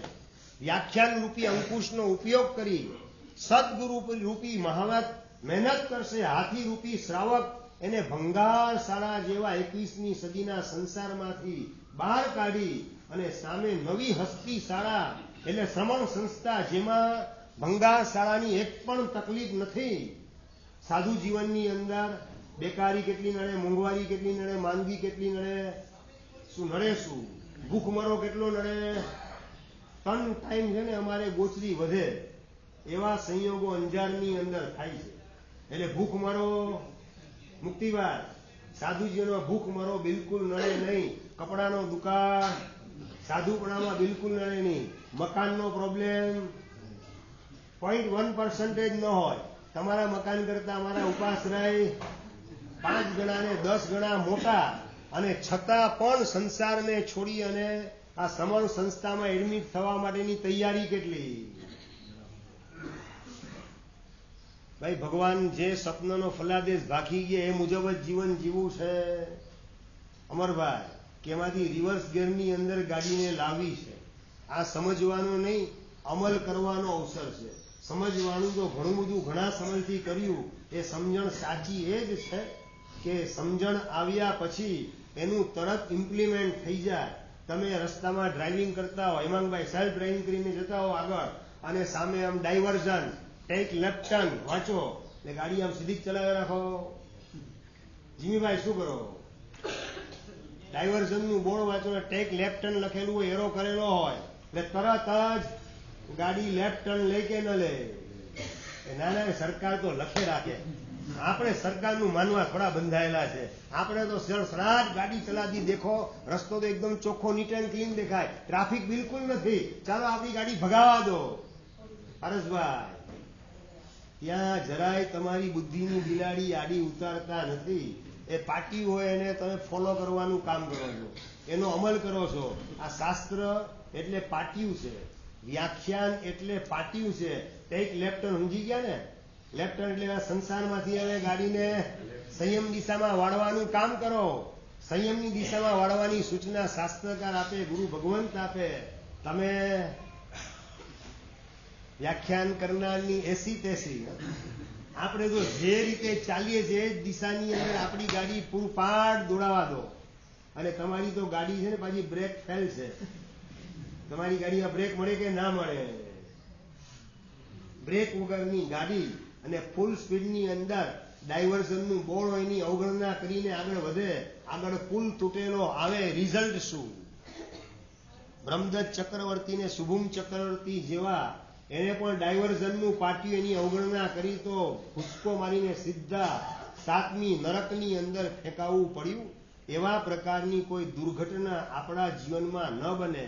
ડાયવર્ઝનના પાટિયા સમાન શાસ્ત્રકારના વચનો, ગુરુ ભગવંતના ઉપદેશો, એને અમલ કરવા માટેની જેટલી તૈયારી આવશે એટલું આપણું ભવિષ્ય ઉજળું બનશે. આ પહેલા સપનાનો ફલાદેશ આપણે પરિપૂર્ણ કરી બીજા સપનાની અંદર પ્રવેશ કરીએ. પુણ્યપાલ રાજાને બીજું સપનું આવેલું હતું. એની અંદર વાંદરાઓના ટોળે ટોળા હતા. એક ટોળું એકદમ સૌથી મોટું, બીજું એક ટોળું નાનું હતું, બીજા ટોળા પણ થોડા મોટા હતા, અને બધા ટોળા હતા વાંદરાના એ ભેગા થઈ અને કાદવ કીચડને વિષ્ટા પડેલ એ વિષ્ટા પોતાના શરીર ઉપર ચોપડવાનું કામ કરે છે. અલ્પેશભાઈ, વિષ્ટા એ પોતાના શરીર ઉપર ચોપડે, અને બીજો જે સમજદાર વાંદરો હતો એ આવીને વાત કરે, અલિયા આ તો વિષ્ટા છે, આ શરીર ઉપર થોડી ચોપડાય, આ ચંદન નથી, વિષ્ટા છે, વિષ્ટા. અને પેલો વાંદરો વાત કરે, ના ના આ તો ચંદનનું વિલેપન છે, જો શરીર ઉપર ચોપડું તો કેવી ઠંડકનો મને અનુભવ થાય, આ વિષ્ટા નથી, ચંદન છે, તું પણ ચોપડ. ઓલા વાંદરા બીજું જે જૂથ હતું એને થયું કે હવે આ સમજે તેમ દેખાતું નથી, હવે એની સાથે રહીશ તો એ મારા શરીર ઉપર પણ વિષ્ટા ચોપડિયા વિના રહેશે નહીં. એટલે કીપ ડિસ્ટન્સ પોલિસી એપ્લાય કરી અને એનાથી થોડે દૂર જવાનું કામ, બીજા ઝાડ ઉપર જવાનું કામ કરે છે. અને પેલા વાંદરા શરીર પર વિષ્ટા ચોપડતા હતા, પોતાના શરીર પર પોતાના આજુબાજુના બીજા વાંદરા એના શરીર પર વિષ્ટા ચોપડે અને મસ્કરી કરે પેલા વાંદરાઓની. કયા? જે બીજા ઝાડ ઉપર દૂર ચાલી ગયેલા છે, આ વિષ્ટા જે છે ચોપડવા તૈયાર નથી એવા વાંદરાઓની મસ્કરી કરવાનું કામ પેલું ટોળું આખું કરી રહેલું છે. આવા પ્રકારનો ફલાદેશ, આવું સપનું જોયું. આ સપનોનો ફલાદેશ પરમાત્મા શું હશે? આ પ્રશ્ન પૂછે છે પુણ્યપાલ રાજા સમણ ભગવાન મહાવીર મહારાજાને. અને એ વખતે સમણ ભગવાન મહાવીર મહારાજા વાત કરે છે કે આ વાંદરા એટલે બીજું કોઈ નહીં, કળિયુગના ધર્માત્મા એ બધા વાંદરા જેવા હશે. સમજાય ગયું હું શું કહેવા માંગુ છું? ઓલા વિષ્ટા ચોપડે એકબીજાની પ્રશંસા કરે છે અને જે નથી ચોપડતા એની પાછી મસ્કરી કરે. નહીં સમજાયું? જમણવાર હોય સંઘનો અથવા લગ્નનું રિસેપ્શન હોય, એની અંદર જે થાળી ધોઈને પીવાનું કામ કરતા હોય. હવે આગળ બોલો પારસભાઈ. ભાઈ થાળી ધોવાનું, થાળી ધોઈને પીવાનું કામ ને રૂમાલથી નેપકિનથી થાળી સાફ કરવાનું કામ કરતા હોય, એને જોઈને ધનેશભાઈ બીજા વાંદરાઓ મસ્કરી કરતા હશે. આ જોયો હાવ ખાઉધરો છે, ખાઉધરો આવ થાળી ચાટી જાય ધોઈને પાછો અંદર પેટમાં પધરાવી દે. કેવો ખાઉધરો છે, કેવો લોભિયો છે, મફતનું આ સંઘ જમવાનું અને છતાં પણ છોડવા તૈયાર નથી. આજે છે ને હેઠું મૂકવાની ફેશન ચાલી છે, ચારે બાજુ ક્રેઝ ઉપડેલો છે. અને હેઠું લગ્ન પ્રસંગમાં એટલું મુકાતું હોય છે કે જેમાં તમારા લગ્નના જમણવારની અંદર જેટલા જાનૈયા હોય એના કરતા ડબલ જાનૈયા આવે ને તો એ જમી લે પેટ ભરીને, એટલું તો હેઠું મૂકવામાં આવે. આવા પ્રકારનો ક્રેઝ ચારે બાજુ ચાલી રહેલો છે. આ વિષ્ટા ચોપડવા સમાન હેઠું મૂકવાની પ્રવૃત્તિ. હેઠું મૂકો એટલે બે ઘડીની અંદર એમાં સમૂર્છિમ પંચેન્દ્રિય મનુષ્યો અસંખ્ય ઉત્પન્ન થાય અને બધાના જન્મ મરણની સાયકલ ચાલે. એ બધાની અંદર હેઠું મૂકનાર વ્યક્તિ પોતે નિમિત્ત બની જાય અને બધા પાપનો બોજો પોતાના માથે ઉચકવાનો. જ્યાં સુધી એ સમૂર્છિમ મનુષ્યની પરંપરા ચાલે, એટલે કે એ હેઠવાડ જ્યાં સુધી સુકાય નહીં ત્યાં સુધી સમૂર્છિમ મનુષ્યની હિંસાની પરંપરા ચાલે. એ બધી વિરાધનાનો બોજો પોતાના માથે ઉચકવાનું કામ હેઠું મૂકનારો માણસ કરી રહેલો છે. આ ભગવાનના વચન ઉપરની શ્રદ્ધા રાખી અને પેલું ટોળું અલગ થઈ જાય એટલે કળિયુગના જે ધર્માત્મા અલગ થઈ જશે એ ટોળાથી, એની મજાક અને મસ્તી ઉડાડવાનું કામ હેઠું મૂકનારા લોકો કરતા હશે. આજે રાત્રિ ભોજનનો ત્યાગ કરનાર દીવનભાઈ એની મસ્કરી થાય ને રાતના ખાતા હોય જાણે જલસા કરતા હોય. સાચું ને? તમારા લગ્ન, દીકરા દીકરીના લગ્ન પ્રસંગે ચોવિયા કરનારની હાલત કેવી? જવાબ જોઈએ વનેચંદભાઈ. તમારા દીકરા દીકરી ભત્રીજાના લગ્ન પ્રસંગે ચોવિયા કરનારા શ્રાવકોની હાલત કેવી? હા, શું વાત છે? ટેન્શન થઈ જાય, એની વ્યવસ્થા કરવી પડશે પાછી એમ. અને હજી પાછી અલગ વાત કે ચોવિયા ન કરનારા હોય ને એને જમવા માટે 30 આઈટમ ને ચોવિયા કરનારા હોય તો જયેન્દ્રભાઈ 5 આઈટમ ગણીને હોય ફિનિશ. ઉભા થઈ જાઓ, ચોવિયા કરીને રવાના થઈ જાઓ. એટલે આ કળિયુગની અંદર વિષ્ટા જે ચોપડે એને જલસા, વિષ્ટા ચોપડવાના બદલે એનાથી દૂર રહેવા માગે એને તકલીફ ભોગવવાની પણ એ સમજદાર લોકો હોય છે ચોવિયા કરનારા. કે ખણમિત્ત સુખમ ચિરકાલ દુઃખમ. આ રાત્રિ ભોજનનું સુખ એ ખણમિત્તમ એટલે ક્ષણવારનું સુખ છે અને ચિરકાલ દુઃખમ, ચિરકાળ લાંબા સમય સુધી દુર્ગતિના દુઃખ આ લોકોએ નરકની અંદર ભોગવવા પડશે. સારું થયું ભગવાનની આજ્ઞા મળી ગઈ, આપણે બચી ગયા. પ્રલોભનોનો ત્યાગ આપણે કરી શક્યા પ્રભુની કૃપાથી. પ્રભુની કૃપા આપણા ઉપર વરસી રહેલી છે. માટે રાત્રિ ભોજન ત્યાગ એની જાહેરમાં પણ સાત્વિકતા આપણી પાસે ટકી ગઈ એવું સમજી અને રાત્રિ ભોજનનો ત્યાગ કરનારા શ્રાવક અને શ્રાવિકાઓ જે હશે એ સાચા અર્થની અંદર ભગવાનની ઉપાસના કરનારા હશે અને પેલું આખું ટોળું એની મજાક અને મસ્તી કરવાનું કામ કરશે. મજાક મસ્તી સમજી ગયા ને સંજયભાઈ? આ જોયા ને ઓર્થોડોક્સ લોકો બધા, આ ધર્મનું પૂછડું વેદિયા માણસો છે. હવે આ સાયન્સ યુગ આવી ગયો, 21મી સદી ટેકનોલોજીનો યુગ ચાલે છે અને સોડિયમ વેપર લેમ્પ ને હેલોજન લેમ્પ છે અને મર્ક્યુરી લેમ્પ ચારે બાજુ ગોઠવાય છે. આની અંદર તો ક્યાં જીવાત વગેરે દેખાય? કઈ જીવાત દેખાતી નથી. પેલાના કાળમાં ઠીક છે, અત્યારે તો કોઈ જીવાત દેખાતી નથી. અત્યારે રાતે ખાવામાં કોઈ પાપ લાગે નહીં. પાછો સિક્કો મારવાનું પાપ, રાત્રિ ભોજનનું પાપ તો ખરું, પાછું એનો બચાવ કરવા રૂપીને ભગવાનને ખોટા પાડવા રૂપે નવા પાપનો સિક્કો એના ઉપર લગાવવાનો. એવા પ્રકારનું કામ વાંદરાનું ટોળું કરે. એવું કામ આપણે કરતા નથી ને આપણે આપણી જાતને પ્રશ્ન પૂછવાનો છે. તમે કદાચ સમજો કે ભાઈ sodium vapour lamp, halogen lamp અને મર્ક્યુરી લેમ્પ ચારે બાજુ ગોઠવાયેલા છે, આમાં ક્યાં જીવોત્પત્તિ થાય? આમાં જીવાત હોય તો દેખાય ને? ક્યાં દેખાય? જીવીભાઈ તમને ખબર નહીં હોય, બ્રેઇનના ઓપરેશન છે ને ડોક્ટર એ નાઇટના કરવાના બદલે ડે ટાઈમમાં કરે. 8 કલાક 9 કલાક બ્રેઇનના ઓપરેશન ચાલે, એ ઓપરેટ કરે ખોપરીને, એને 8 કલાક 9 કલાક ઓપરેશન ચાલે. પણ રાતના સમયે એ લોકો બ્રેઇનના ઓપરેશન નથી કરતા, દિવસના સમયે જ બ્રેઇનના ઓપરેશન કરે. કેમ? હેમાંગભાઈ શા માટે? અરે સ્ટરલાઇઝ એટમોસ્ફિયર હોય ઓપરેશન થિયેટરનું.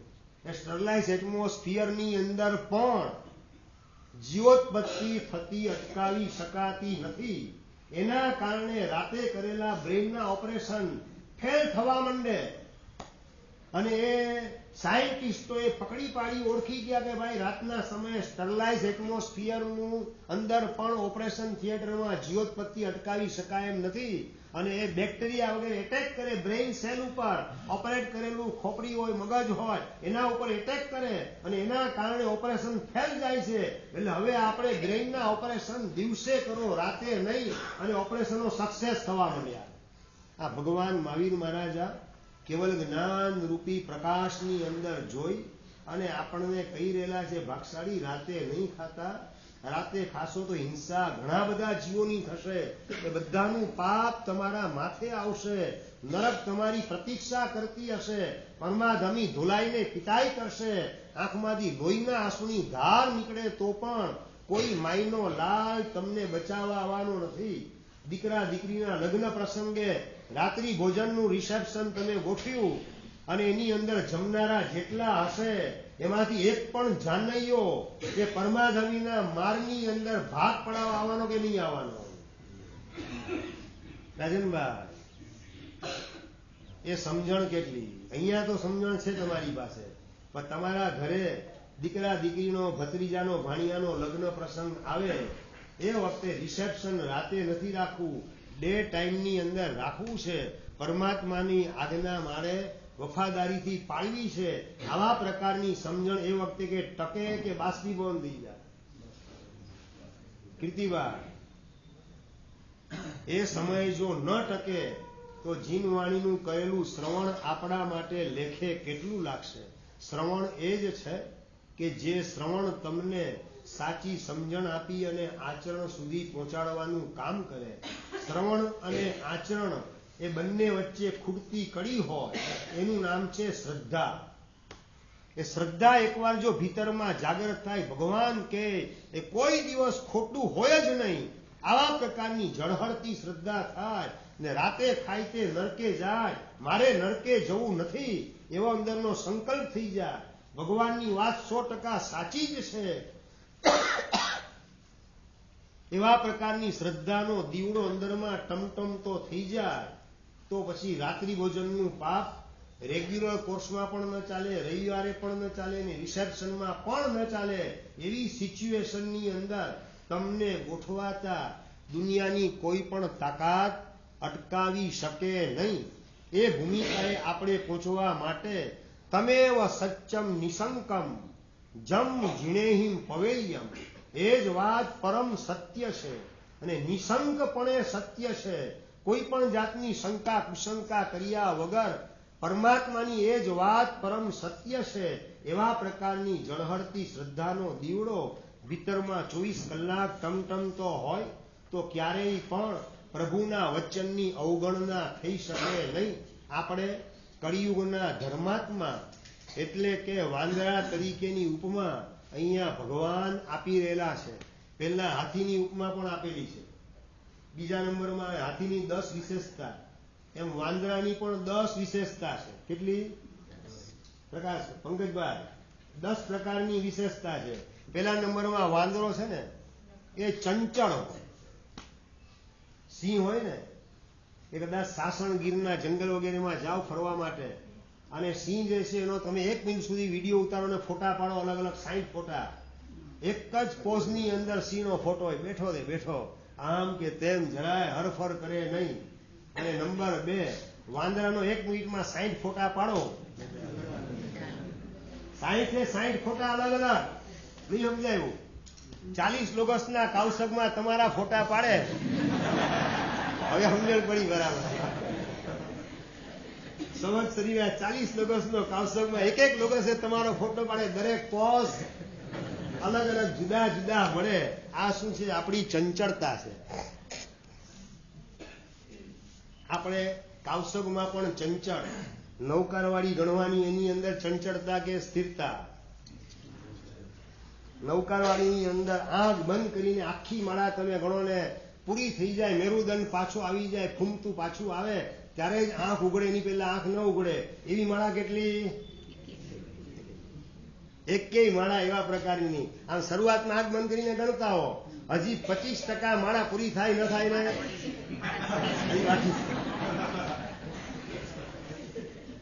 કેટલી હદે ચંચળતા. 5 મિનિટની પણ સ્થિરતા આપણી પાસે રહેતી નથી.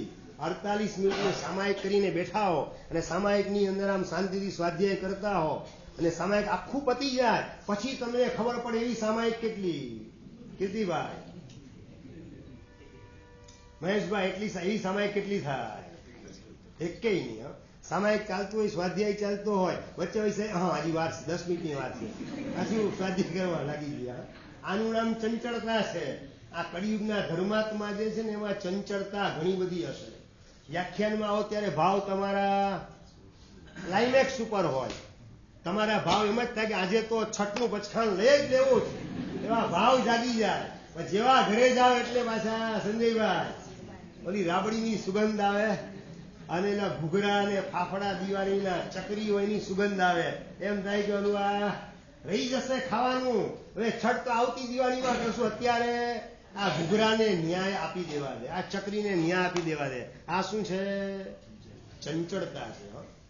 ધન્ય છે સિદ્ધિ તપ કર્યા પછી પણ દિવાળીના દિવસોની ખાવા પીવાની લાલચ અને હરવા ફરવાની લાલચ બધી છોડી માત્ર છઠ નહીં, અઠમ નહીં, 4 ઉપવાસ નહીં, 5 નહીં, 6 નહીં, 7 નહીં, પણ 28 ની અંદર ઝુકાવાનું કામ અભિષેક કુમારે કરેલું છે. સિદ્ધિ તપ કર્યા પછી પણ સંતોષ નથી. દિવાળીનો છઠ તમે બધા કરો અને એ 28 ની અંદર ઝુકાવાનું પરાક્રમ કરે કે મારે મારા સાહેબ છે ત્યાં સુધીમાં જેટલી થાય એટલી સાધના કરી લેવી છે. પચખાણ જેટલા મારા સાહેબના મોઢે લેવાય એટલા લઈ લેવા છે. આ ચોમાસાની અંદર જેટલું પરભવનું બાથું ભેગું થાય એટલું ભેગું કરી લેવું છે.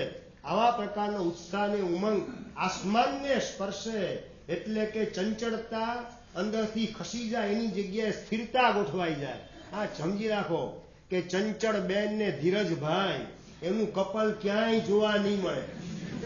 હરિલાલભાઈ, ચંચળ બેન ને ધીરજભાઈ એનું અહીંયા છે, વાત કરે છે અહીંયા હજી એક ગામમાં મને જોવા નથી મળ્યું. છે હરિલાલભાઈ છે અહીંયા? શું વાત કરો છો? ચંચળ બેન તો છે ખાલી નામથી જ હશે, ભાવથી નહીં હોય. ભાવથી તો ચંચળ બેન ને ધીરજભાઈ એ બેયના એન્ગેજમેન્ટ થાય ને મેરેજ થાય એવી શક્યતા નથી. કારણ કે ધીરજ હોય ઓટોમેટિક સ્થિરતા આવી જાય. ચંચળતા આવે ત્યાં ધીરજ આવે જ નહીં. અધીરાય, આવેશ અને આક્રોશ આવ્યા વિના રહે નહીં. અને સામાયિકની અંદર પતિગણો માટે આવેલા હોય ને અને કોક ભાગશાળી થોડા લેટથી આવે તો એની રાહ જોવાની પણ તૈયારી નથી આવતી. એને આવડે છે, એને આવડે છે, કરી લે છે, પોતાની જાતે ભળી જશે. રોજે રોજ છે એને ખોટી ટેવ પાડવાની જરૂરત નથી. રોજે મોડા આવે છે, આપણે સાહેબ શરૂ કરી દઈએ. આ શું છે? એક જાતની અધીરાય, એક જાતની ચંચળતા. એનો મતલબ એમ નથી કે મોડા આવનારે મોડું ચાલુ રાખવું પાછું. બેલેન્સ આપણે જાળવવાનું છે. ચંચળતા એ વાંદરાની ખાસિયત છે. તો બીજા નંબરની અંદર વાંદરાની પ્રકૃતિ કેવી હોય? અસહિષ્ણુ. વાંદરો ક્યારેય કોઈનું સહન કરવા તૈયાર થાય નહીં. સેજ એને સળી કરો, ગાય હોય ને એને લાકડી અડાડો ને, ઉઠીને ચૂપચાપ ચાલી જાય, માથે હિંગડું મારવા ન આવે. વાંદરો જો બેઠો ને સેજ સળી કરો ને, તમારા ઉપર તરાપ મારે, તૂટી પડે, પીખી નાખે, તમને છોડે નહીં. જરાય સહન કરવા વાંદરું તૈયાર હોય નહીં. એમ કળિયુગના ધર્માત્મા કોઈનું સહન કરવા તૈયાર હશે. સાસુનું સહન કરવા વહુ તૈયાર નહીં હોય. દીકરો બાપનું સહન નહીં કરે, નોકર શેઠનું સહન નહીં કરે, વિદ્યાર્થી શિક્ષકનું સહન નહીં કરે, શિષ્ય હશે ગુરુનું સહન નહીં કરે, દેરાણી હશે જેઠાણીનું સહન નહીં કરે, આડોશી પાડોશીનું સહન નહીં થાય. બસ કોઈક તમને કોમેન્ટ કરે, કંઈક તમને સમાચાર શિખામણ આપે એટલે who are you? તમે મને કહેનારા કોણ? તમે કોણ છો મને કહેનારા? મારો બાપ મને કહે છે, મારી માં મને કહે છે, તમે મને કહેનારા કોણ? બસ આ અંદરની અસહિષ્ણુતા. એ અસહિષ્ણુતાના કારણે ધર્મ પામવાની પાત્રતા, યોગ્યતા ભીતરમાંથી ખલાસ થતી જાય છે. અંદરમાં વહુ જે છે સાસુનું સહન કરવા તૈયાર ન હોય એ તો સમજ્યા, પણ સસરાની વાત એ પણ સાંભળવા તૈયાર નહીં, પતિની વાત એ પણ સાંભળવા તૈયાર નહીં, કોઈનું કશું સાંભળવા તૈયાર નહીં. હા, એને ડર હોય તો માત્ર પોતાની આબરૂનો ડર હોય, બીજા કોઈનો નહીં. નહીં સમજ્યા? ઘરમાં બટેટાનું શાક બનાવીને માં ખાતી હતી અને દીકરો અટકાવે, માં મમ્મી ન ખવાય, તે સીધી તો કહ્યો, સીધી તો પછી થોડું બટેટાનું શાક ખવાતું હશે. એ ધીરે બોલ, અવાજ નહીં કર, ચૂપ શાંતિ રાખવું. ના હું મારા સાહેબ ને કહી આવીશ ઉપાસણીમાં જઈને. અરે માએ બટેટાનું શાક છોડી દીધું. આ સત્ય ઘટના તમને કહી રહ્યો છું, અંજારની સત્ય ઘટના કહું છું. હા, સાચી વાત કહું છું. એટલે સમજી રાખો, આમાં ડર પાપનો નથી, ડર શેનો છે? આબરૂનો. મારી આબરૂ ખરાબ ન થાય, મહારાજ સાહેબ પાસે મારું નામ હલકું ન થાય. તો દીકરો બાજુ મને આવીને કહી જાય એટલે ખબર પડે કે આ ઘરનું વાતાવરણ કેવા પ્રકારનું ગોઠવાયેલું છે બધી અંગત બાબતો. છતાં જાહેરમાં એટલે કહું, તમે બધા ઘરના જ છો અને તમારી અંજારની વાત એટલે ઘરની જ વાત છે, બરાબર? એટલે તમને જાહેરમાં કહું છું. પણ આપણને પાપનો ડર વધારે કે આપણને આબરૂનો ડર વધારે? એ આપણે આપણી જાતને ટકોરો મારીને પ્રશ્ન પૂછવાનો છે. આબરૂનો ડર બહુ તો આપણને 25-50 વર્ષ પાપથી અટકાવશે.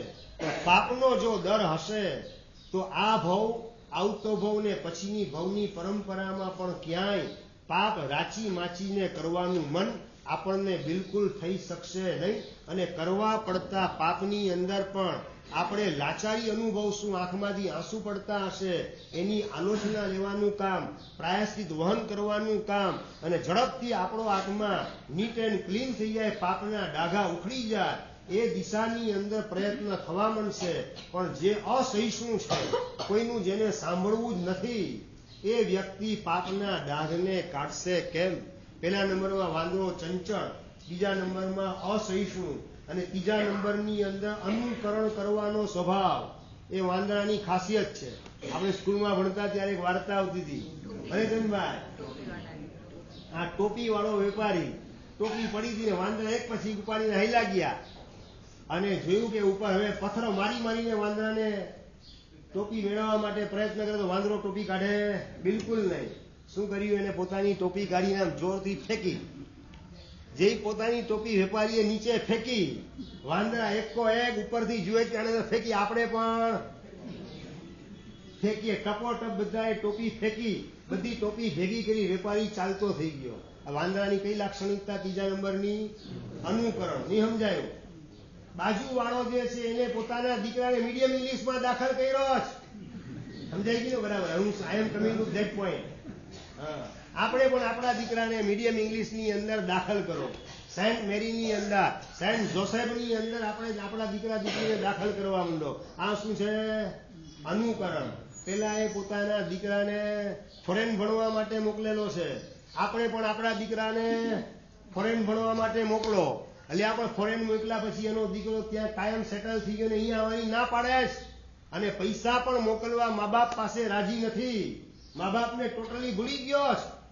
એ ચાલશે, વાંધો નહીં, એ પડ્યા એવા દેવાશે. હમણાં તો ઓલાએ પોતાના દીકરાને પરદેશ મોકલ્યો, હું પણ મારા દીકરાને પરદેશ મોકલું. તમે ક્યાં ફરી આવ્યા આ વખતે વેકેશનમાં? દાર્જિલિંગ. હા, અમારે પણ આ વખતે દાર્જિલિંગ જવું જ.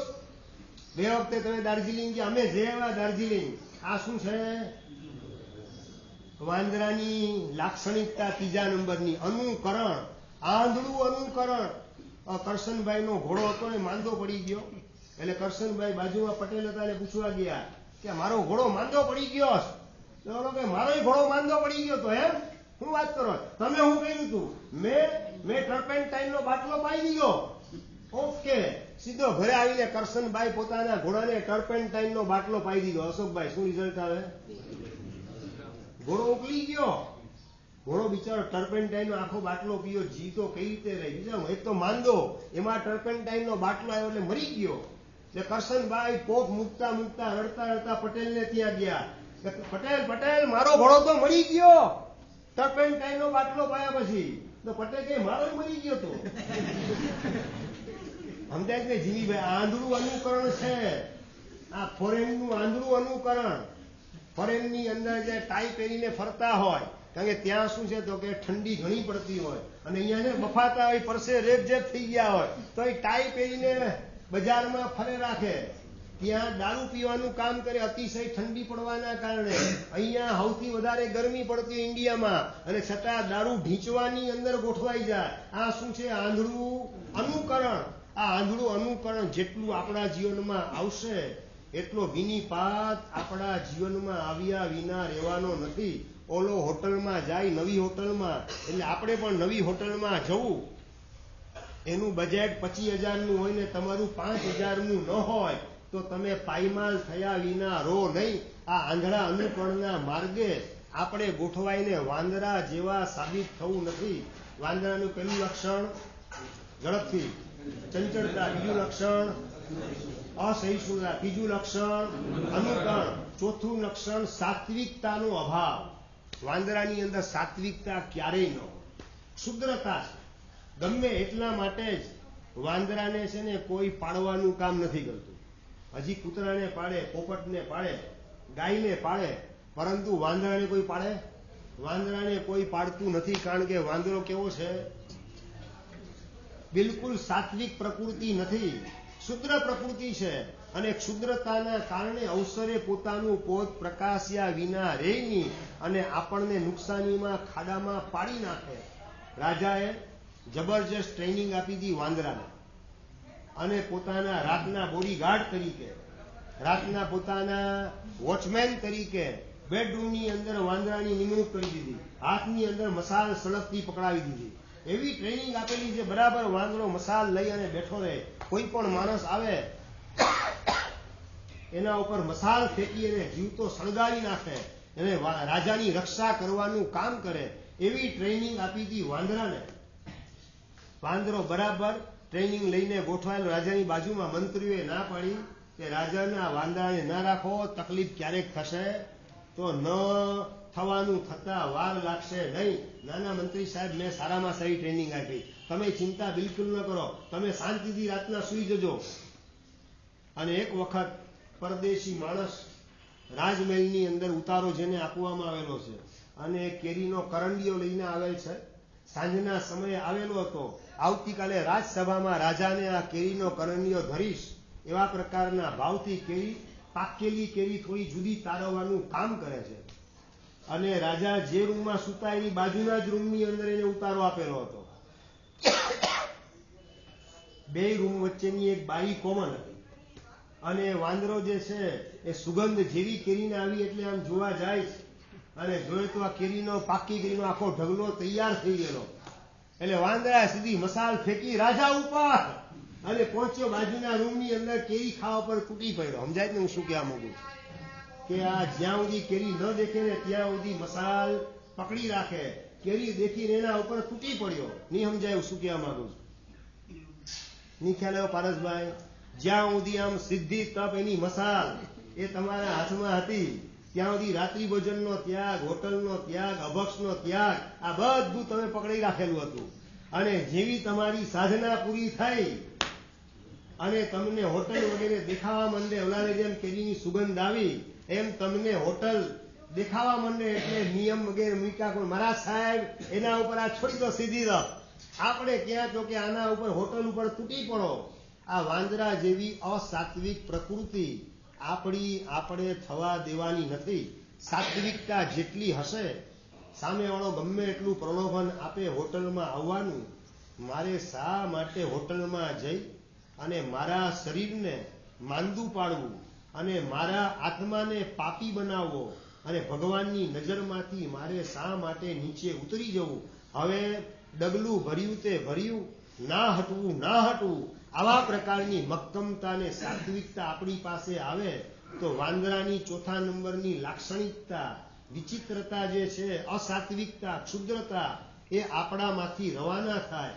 જેટલી સાત્વિકતા આવે એટલી ધાર્મિકતા આપણી શોભાયમાન થાય, એને ચાર ચાંદ લાગવા માંડે. જેટલી સાત્વિકતા અંદરથી ખતમ થતી જાય એ આપણે કરેલા ધર્મને પણ કદાચ કલંકિત થતા વાર લગાડે નહીં, ધર્મને બદનામ થતા વાર લગાડે નહીં. એટલે કલિયુગના શ્રાવક શ્રાવિકા તરીકે, ધર્માત્મા તરીકે આપણી પાસે સાત્વિકતા હોવી જરૂરી છે એવું પરમાત્મા આપણને ઇન્ડિકેટ કરી રહેલા છે, સૂચિત કરી રહેલા છે. તો 5મા નંબરની વાંદરાની વિશેષ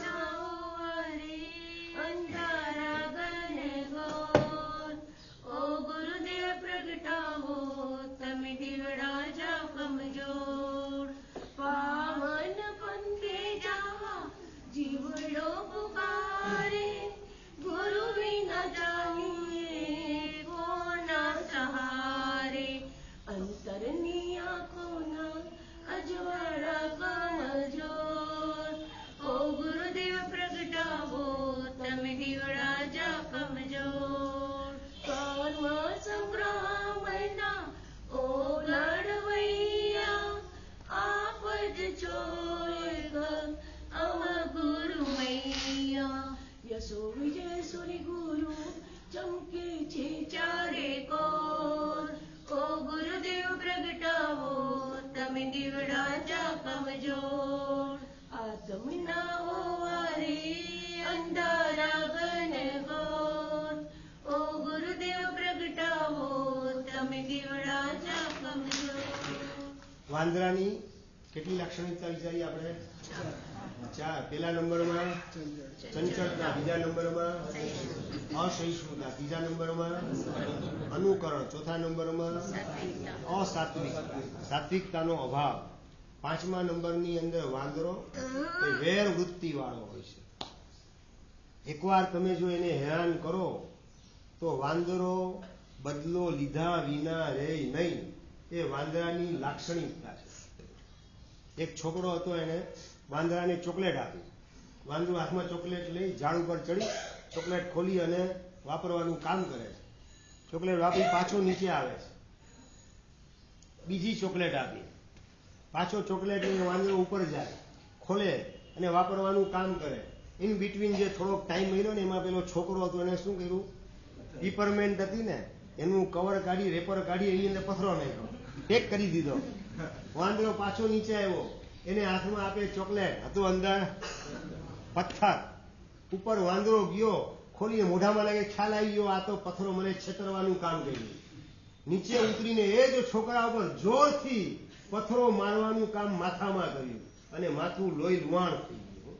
આ શું છે? વાંદરો વેર વૃત્તિ વાળો. એમ કળિયુગના ધર્માત્માઓ એ પણ વેર વૃત્તિ વાળા મોટા ભાગે હશે. કંઈક હિસાબ કિતાબ દુકાનનો, ઘરનો બાકી રહી ગયેલો હોય વસૂલ કરવાનો, તો ધર્મના પ્લેટફોર્મ ઉપર, સંઘના પ્લેટફોર્મ ઉપર આવી અને વેર વૃત્તિને વસૂલ કરવાનું કામ કળિયુગના ધર્માત્માઓ કરતા હશે. એની અંદર આપણો નંબર ન લાગે. વૃત્તિને આપણે ભીતરમાંથી પૂરેપૂરી સમાપ્ત કરી દઈએ. 2 વર્ષ પહેલા કોઈએ તમને સંભળાવેલું હોય, અપમાન કરેલું હોય, યાદ હોય કે ભૂલાઈ જાય? જયેન્દ્રભાઈ, ગઈકાલે ગોખેલું સ્તવન મૂર્તિભાઈ આજે યાદ નથી રહેતું.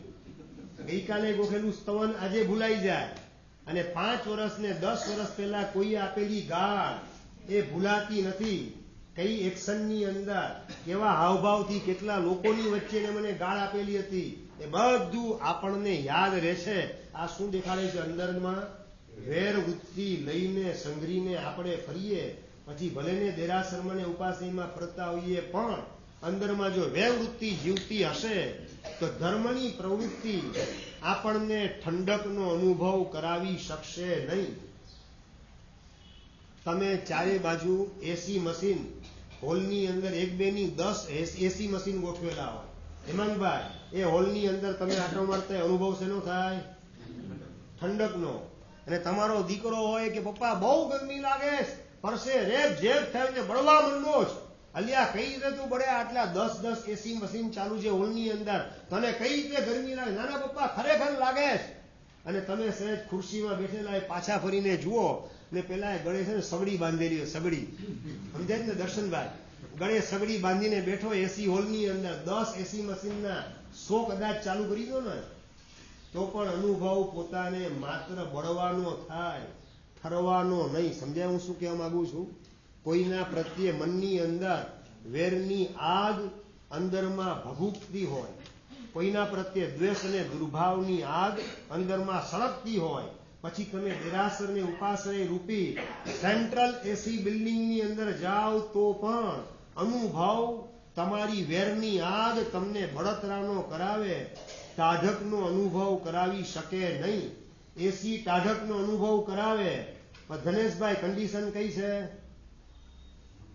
સળગતી સગડી ગળામાંથી કાઢીને દૂર મૂકવી પડે તો એસીનું મશીન તમને ઠંડકનો અનુભવ કરાવે.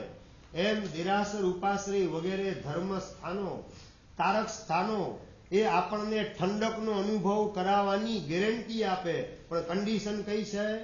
અંદરની વેર વૃત્તિ, બીજા પ્રત્યેનો દ્વેષ અને દુર્ભાવ, એની સગડી જે સળગી રહેલી છે ભીતરમાં, એ આપણાથી દૂર રાખીએ, એનું કનેક્શન કટ ઓફ કરી નાખીએ અને કોઈના પ્રત્યે વેર વિરોધનો ભાવ ન હોય તો આપણને દેરાસર, ઉપાશ્રય અને તીર્થ સ્થાનો ઠંડકનો અનુભવ કરાવ્યા વિના રહે નહીં. એટલે આ વાંદરાની 5મી વિચિત્રતા વેરવૃત્તિની આપણામાં ન આવે એની આપણે પૂરેપૂરી તકેદારી રાખવાની છે. તો 6ઠ્ઠા નંબરની અંદર વાંદરો, એની વિચિત્રતા કઈ છે? એ બહિર્મુખી હોય છે.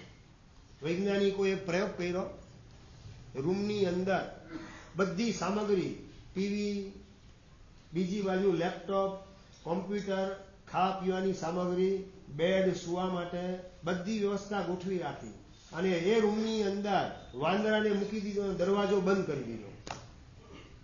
એ રૂમ હોલની અંદર 2 દરવાજા હતા, એક આ બાજુ પૂર્વ દિશામાં અને એક પશ્ચિમ દિશામાં. પશ્ચિમ દિશાનો દરવાજો ખોલી વાંદરાને અંદર મૂકી દીધો ને બહારથી રૂમ પેક કરી દીધો. વાંદરો શું કરે અંદરમાં એનું વૈજ્ઞાનિકોએ નિરીક્ષણ કર્યું. પૂર્વ દિશા ચારે બાજુ લેપટોપ પણ છે, ટીવી પણ ગોઠવાયેલ છે, ખાવા પીવાની સામગ્રી પણ છે, બેડ પણ તૈયાર છે સુવા માટે. વાંદરો શું કરે છે એ જોવા તો દે. વૈજ્ઞાનિકોએ વાંદરાનું નિરીક્ષણ કરવા માટે, એની પ્રકૃતિ કેવા પ્રકારની છે જોવા માટે આવો એક પ્રયોગ કર્યો. તો જોયું તો બારણું હતું, એની અંદર તમે ખાસ વ્યવસ્થા રાખેલી છે. ચિંતનભાઈ, કઈ વ્યવસ્થા રાખેલી છે? નાનકડો એક કાચ રાખેલો હોય, બરાબર? એમાંથી તમે બહાર જોવાનું કામ કરી શકો. કોઈનો દરવાજો ખખડાવે એટલે પહેલું કામ જીવનભાઈ શું કરો? બહાર જોઈ લો કોણ આવ્યું. કામની વ્યક્તિ છે તો ખોલો, અને કોઈ ગુંડો વગેરે દેખાય તો દરવાજો ના ખોલો. એ વૈજ્ઞાનિકો હતા ને બહારથી અંદર જોવાનું કામ કરે. વાંદરો શું કરે? એ જે કાચ રાખેલો તેમાંથી અંદર છે જુએ છે વૈજ્ઞાનિક. તો વાંદરો હતો ને, આ બાજુ લેપટોપ હતું, આ બાજુ ટીવી ગોઠવાયેલ છે, ખાવા પીવાની સામગ્રી, સફરજન ને કેરી ને સંતરા, મોસંબી બધું ગોઠવાયેલ છે. આજે આંબળતાની છઠ છે તમારે, આ તો ત્યાં હતું એ તમને કહું છું. અને હજી આગળ વધીને આ બાજુ ખાવા પીવાની સામગ્રી, બેડરૂમ પણ તૈયાર, ગાદી પાથરેલી તૈયાર હતી. અને એ વખતે વાંદરો કોઈ જગ્યાએ કોઈ ચીજનો ઉપયોગ કરવાના બદલે પૂર્વ દિશાનો દરવાજો હતો ને ત્યાંનો કાચ હતો નાનકડો, એમાંથી બહાર જોવાનું કામ કરે. બહારમાં લોકો શું કરી રહેલા છે સમજાય ને હેમાંગભાઈ? આ વાંદરો શું કરે છે તો કે બીજા શું કરે છે એ જોવાની બહિર્મુખ વૃત્તિ વાળો વાંદરો હતો. મને આ ખા પીવાની સામગ્રી સંતરા મોસંબી મળેલા છે, કેરી મળેલી છે, લાવ એને વાપરવાનું કામ કરું. એ બધું ટીવી ચાલે છે જોવાનું કામ કરું કે આ ડનલોપની ગાદી તૈયાર સુવાનું કામ કરું. મને અહીંયા શું શું મળી શકે એમ છે વિચારવાના બદલે બહાર શું ચાલે છે એનું જ નિરીક્ષણ વાંદરો કરે છે. કળિયુગના ધર્માત્મા મોટા ભાગે બહિર્મુખી હશે. બહિર્મુખી એટલે સમજી ગયા ને શરીશભાઈ? બાજુવાળાને ત્યાં સોનીનું ટીવી અને પણ 4 કલરનું ટીવી આવી ગયેલું છે, અને પાછું સ્ક્રીન દિવાલ ટચ આમ વેન્ટિલેટર સુધી પહોંચે છે. આટલું આવું મોટું ટીવી આપણા પણ ઘરે જોઈએ. બાજુવાળાને ત્યાં ઓડી કાર આવી ગયેલી છે, આપણી મારુતિ હવે ચાલશે નહીં. બાજુવાળાને ત્યાં મર્સિડીઝ આવી ગયેલી છે, હવે આપણને આપણી આ સાદી ગાડી મારુતિ સુઝુકી આપણને ફાવશે નહીં. બાજુવાળાને ત્યાં 5 BHK છે, આપણો 1 BHK આપણને ફાવશે નહીં. આ બધું શું છે? બહિર્મુખી વૃત્તિ. બહારમાં શું ચાલે છે અને તમને વધારે બહિર્મુખ બનાવવાનું કામ ટીવીને મોબાઈલે કરવાની અંદર દાટ વાળી નાખેલો છે. શું ઇઝરાયલમાં ચાલે ને હમાસ ઉપર શું એટેક કરે છે, અને હવે નવા કયા પ્લાન ટ્રમ્પના ચાલી રહેલા છે. ઇઝરાયલ શું વિચારે છે, પાકિસ્તાન અને ચાઇના એ બધું શું વિચારી રહેલ છે. આ બધું સતત 24 કલાક મગજ આ દિશાની અંદર કામ કરતું હોય. રશિયા હવે યુક્રેનનો અંત ક્યારે લાવશે યુદ્ધની અંદર, આ વિચારણા ચાલે. પણ મારું મોહ રાજા સાથે ચાલી રહેલું અનાદિકાળનું યુદ્ધ એ ક્યારે સમાપ્ત થશે, હું ક્યારે એમાં વિજયી બનીશ, એનો વિચાર બિલકુલ નથી આવતો. આ ઘણા બોલતા હોય છે સાહેબ રશિયાને યુક્રેનને 2 વર્ષ થઈ ગયા હજી યુદ્ધનો અંત નથી આવતો. અલિયા આપણું અનાદિકાળથી યુદ્ધ ચાલે છે અને ભાઈ એનો અંત નથી આવતો, એનો વિચાર કરવાની તૈયારી બિલકુલ નથી. આનું નામ છે બહિર્મુખતા. મારે શું કરવું એનો વિચાર કરવાની તૈયારી બિલકુલ નહીં. અને બીજો શું કરે છે અને બીજાએ શું કરવું જોઈએ એની જ વિચારણા ચાલતી હોય. હોટલની અંદર ભાવનગરી ગાંઠિયા ખાતા ખાતા ઓલો બોલે છે હાલી હવે બિહારની ચૂંટણી આવે, મોદીનું શું થશે? અલિયા 50 ગ્રામ ભાવનગરી ગાંઠિયામાં તારું શું થશે એનો વિચાર કરીને બાપા. એની વાત આ પોતાનો વિચાર કરવા માણસ તૈયાર થતો નથી. મોદીનું હવે શું થશે બિહારની ચૂંટણીમાં, એના રિઝલ્ટ પર મોદીના ભવિષ્યનો આધાર છે. એટલે આ મારા ભવિષ્યનો આધાર સેના ઉપર છે, એની વિચારણા કરવાની તૈયારી રાહુલભાઈ એ બિલકુલ. એને મતલબ કે બહિર્મુખતા કળિયુગના ધર્માત્મા પાસે હશે. અંતર્મુખતા એટલે આત્મલક્ષી વલણ. વોટ નેક્સ્ટ, મારું શું થશે ભવિષ્યમાં, આંખનું શટર પડી જાય પછી મારી એન્ટ્રી કઈ ગતિમાં થશે, અને ત્યાં મારી આસપાસ કેવા સંયોગો હશે, સદગતિની પરંપરા ચાલશે કે માત્ર દુર્ગતિનો માર ખાવો પડશે. આનો વિચાર પોતાના માટે શાંત ચિત્તે કરવાની તૈયારી આપણી પાસે કેટલી મળે એ 1000 ક્વિન્ટલનો ભારેખમ ક્વેશ્ચન છે. કળિયુગના વાંદરા જેવા જીવો એ કેવા હશે? બહિર્મુખી હશે. અંતર્મુખતા એટલે પોતાના આત્માની વિચારણા, પોતાના આત્માનું ભવિષ્ય કેવા પ્રકારનું થશે એ વિચાર કરવા માટેની તૈયારી કળિયુગના જીવો પાસે લગભગ નહીં હોય. આ કેટલા નંબરની? 6થા નંબરની વિચિત્રતા. તો 7મા નંબરની અંદર વાંદરો જે છે કેવો હોય તો કે લુચ્ચું પ્રાણી છે. સૌથી લુચ્ચું પ્રાણી શિયાળ અને બીજા નંબરમાં વાંદરો. વાંદરો જે છે એને કોઈ છેતરી શકે નહીં, અને છેતરવા જાય તો એને વાંદરો છોડે નહીં, એને મૂકે નહીં. એવા પ્રકારની વાંદરાની વૃત્તિ. સ્કૂલમાં આપણે ભણતા ત્યારે એક વાર્તા આવતી, મગર ને વાંદરાની દોસ્તી થઈ ગઈ ને, અને મગર કહે છે કે મારી ઘરવાળી જે છે તને જોવા માટે ઈચ્છે, તને મળવા ઈચ્છે, તો અહીંયા લેતો આવતું. એને ના અહીંયા નહીં આવે, નાના બચ્ચા છે ને મારે થયેલા છે એટલે એને છોડીને નહીં આવી છે, તું ત્યાં આવ. સારું, દોસ્તી થઈ ગઈ એટલે દોસ્તીની રૂએ વાંદરો એની પીઠ ઉપર બેસી ગયો અને આલે સફર આગળ ચાલે. અને એ વખતે જે જાંબુના ઝાડ ઉપર વાંદરો બેસતો હતો ને દોસ્તીના હિસાબે જાંબુના ફળ ખાવા માટે મગરને આપતો, અને એ જાંબુના ફળ ઘરવાળીને ખવડાવવાનું કામ મગર કરે, અને મગરી વિચાર કરે છે કે જે જાંબુના ફળ આટલા મીઠા મધ જેવા છે તો રોજે રોજ 24 કલાક વાંદરો આ જાંબુના ફળ ખાય, એનું કલેજું એનું કાળજું કેવું મીઠું હશે. મગરને વાત કરી કે વાંદરાનું કાળજું મારે ખાવું, એટલે વાંદરાને અહીંયા લેતા આવજો. અને મધ દરિયે નદીના વચ્ચેના પટમાં પહોંચે એ વખતે મગર વાત કરે છે કે આખો દિવસ તું જાંબુના ફળ ખાય, જાંબુના ફળ આટલા મીઠા, તો એ ફળ ખાનાર તારું કલેજું કેવું મીઠું હશે. એ વિચારણા કરીને મગરીએ તારું કલેજું ખાવા માટે તને ઇન્વાઇટ કરેલ છે. અડધી નદીએ પહોંચી ગયા પછી મગર પોત પ્રકાશે. સંસાર તમારો લગભગ આવા જ પ્રકારનો છે. અડધે પહોંચી ગયા એટલે કે લગ્ન થઈ ગયા ને 6 મહિના પસાર થાય પછી પોત પ્રકાશે સામેનું પાત્ર, એની ક્વોલિફિકેશન કેવી છે દેખાડે. પછી હવે અબ પછતાએ હોત ક્યાં, જબ ચીડિયા ચૂગ ગઈ, ખેત ખેરા ફરી લીધા, 6 મહિના પસાર થઈ ગયા, આ હવે થાય શું? આ તો કુવામાં ઉતારી નાખ્યા પછી ઉપરથી દોરડું કાપી નાખે એવી સ્થિતિ, ન અંદર રહી શકાય ન બહાર નીકળી શકાય એવી સ્થિતિમાં સંસારના જીવો ગોઠવાયેલા. એટલે વાંદરાની આપણે વાત કરતા હતા. વાંદરો જે છે જેવી વાત સાંભળી મગર પાસે કે તારું કલેજું મગરીને ખાવું છે, એના માટે તને આજે ઇન્વાઇટ કરેલ છે. ઓહ, આ વાત તે મને પેલા કરી હોત તો હું કલેજું લઈને આવત ને. કલેજું તો મેં ઝાડ ઉપર લટકાવીને કાંઈ માટે ફરતો હોઉં છું. જો કીધું હોત તો પહેલેથી લઈને જ આવત તો કોઈ જાતનો પ્રોબ્લેમ ન થાય. ચાલ પાછા આપણે જઈએ, કલેજું લઈને આવું. એમ રહી ગયું છે કલેજું, ત્યાં રહી ગયું. હા, કલેજું ત્યાં રાખેલું છે. અને મગર પાછો કિનારા તરફ, અને ઝાડ જાંબુ એના ઉપર ચડી, અને વાંદરો પછી બાય બાય. સમજાય? લુચ્ચું પ્રાણી. આ ક્યારેય કોઈ ફસાવા માંગે તો ફસાય નહીં, અને બીજાને ફસાવાની તક મળે તો છોડે નહીં, એવું લુચ્ચું પ્રાણી વાંદરો. કળિયુગના ધર્માત્મા તરીકે વાંદરા જેવી લુચ્ચાઈ આપણામાં ન આવે તેની આપણે જાગૃતિ રાખવાની છે. જેટલી લુચ્ચાઈ આવશે એટલા અંશની અંદર ધર્મથી આપણે દૂર થતા જશું. જેટલી સરળતા આવશે, જેટલી ભદ્રિકતા આવશે, એ સાચા અર્થની અંદર ધર્મ પામવા માટે કળિયુગના એ લાયક જીવો હશે. પરમાત્મા કહી રહેલા છે. એટલે ઘણા માનતા હોય છે કે ભાઈ સરળ માણસ ને ભદ્રિક માણસનું આ સંસારમાં કામ નથી. કિરણભાઈ ઘણા કહેતા હોય છે કે સરળ માણસને છે ને બધા છેતરી જાય, એટલે આપણે છે ને થોડા કપટી થવું પડે, થોડા ચીટર બનવું પડે, હોશિયાર થવું પડે.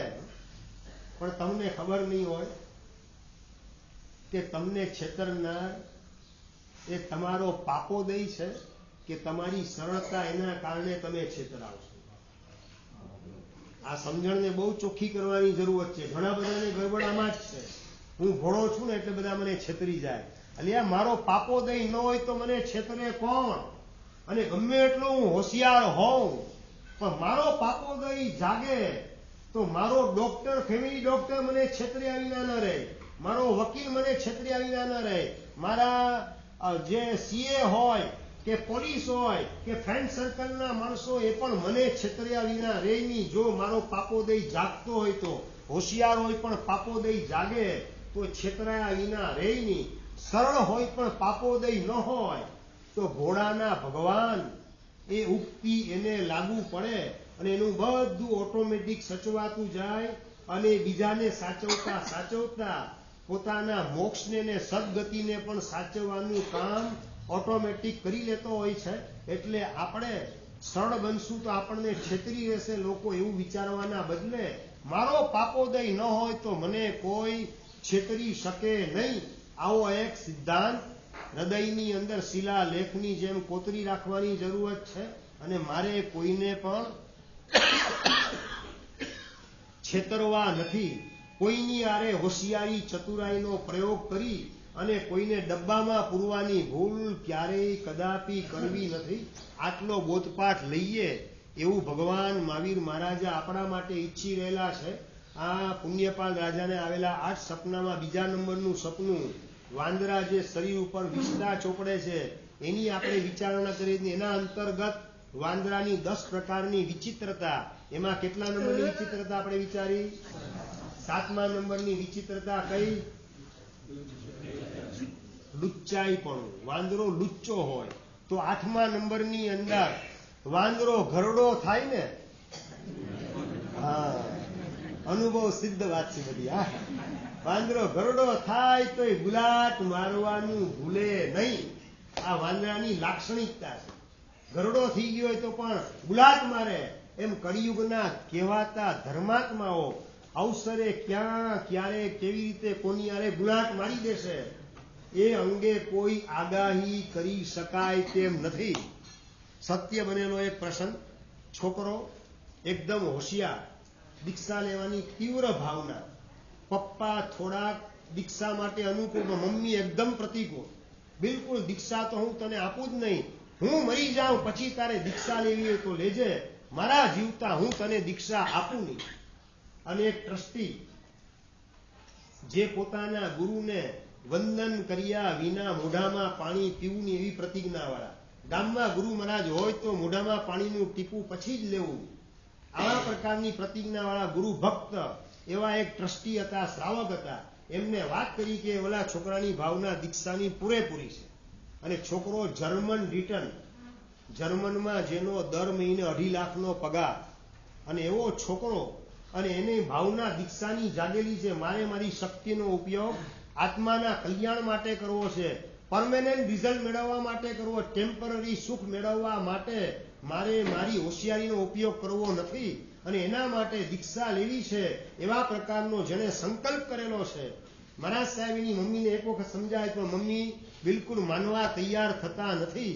અને મહારાજ સાહેબે પેલા ટ્રસ્ટીને મોકલે છે, વાત કરે છે કે એના પપ્પા થોડા ઘણા પોઝિટિવ છે, મમ્મી ટોટલી નેગેટિવ છે, તમે એને સમજાવવા માટે જાઓ. અને સમજી જાય તો આ છોકરો એકદમ તેજસ્વી છે, કોમ્પ્યુટર પ્રોગ્રામર. અને એની બુદ્ધિ જો દીક્ષા લીધા શાસનની પાછળ, સંઘની પાછળ, શાસ્ત્રની પાછળ જો વપરાય તો શાસનને લાભ વિશેષ પ્રકારનો થશે. આવા પ્રકારની પ્રેરણા પેલા પીઢ શ્રાવક, અનુભવી શ્રાવક અને ગુરુ પ્રત્યેની લાગણીવાળા, પોતાના ગુરુને વંદન કર્યા વગર મોઢા પાણીનું ટીપું નહીં મૂકવાની એવી પ્રતિજ્ઞા લેનારા. ખાલી વંદન કરે એમ નહીં, પ્રતિજ્ઞા છે જેને. એના ગુરુ મહારાજ વયોવૃદ્ધ હોવાના કારણે વર્ષોથી અમદાવાદની અંદર સ્થિર વાસ હતા. અને ગુરુ મહારાજને વંદન કર્યા વગર પાણીનું ટીપું નહીં નાખવાનું. હવે આવા શ્રાવકો ભાઈ દર્શનભાઈ વિચારવાનું શું રહે? પેલા સાધુ ભગવંતે વાત કરી કે ઓલો છોકરો જે જર્મન રિટર્ન કોમ્પ્યુટર પ્રોગ્રામર 2.5 લાખનું પેકેજ છોડી, દર મહિનાનું 2.5 લાખનું પેકેજ એ છોડીને અહીંયા ઇન્ડિયામાં આવેલ છે. વાર્ષિક 30 લાખનો પગાર છોડવા યુવાન ક્યારે તૈયાર થયેલો હોય? આત્મકલ્યાણની કેવી ઉત્કૃષ્ટ ભાવના ધબકતી હોય.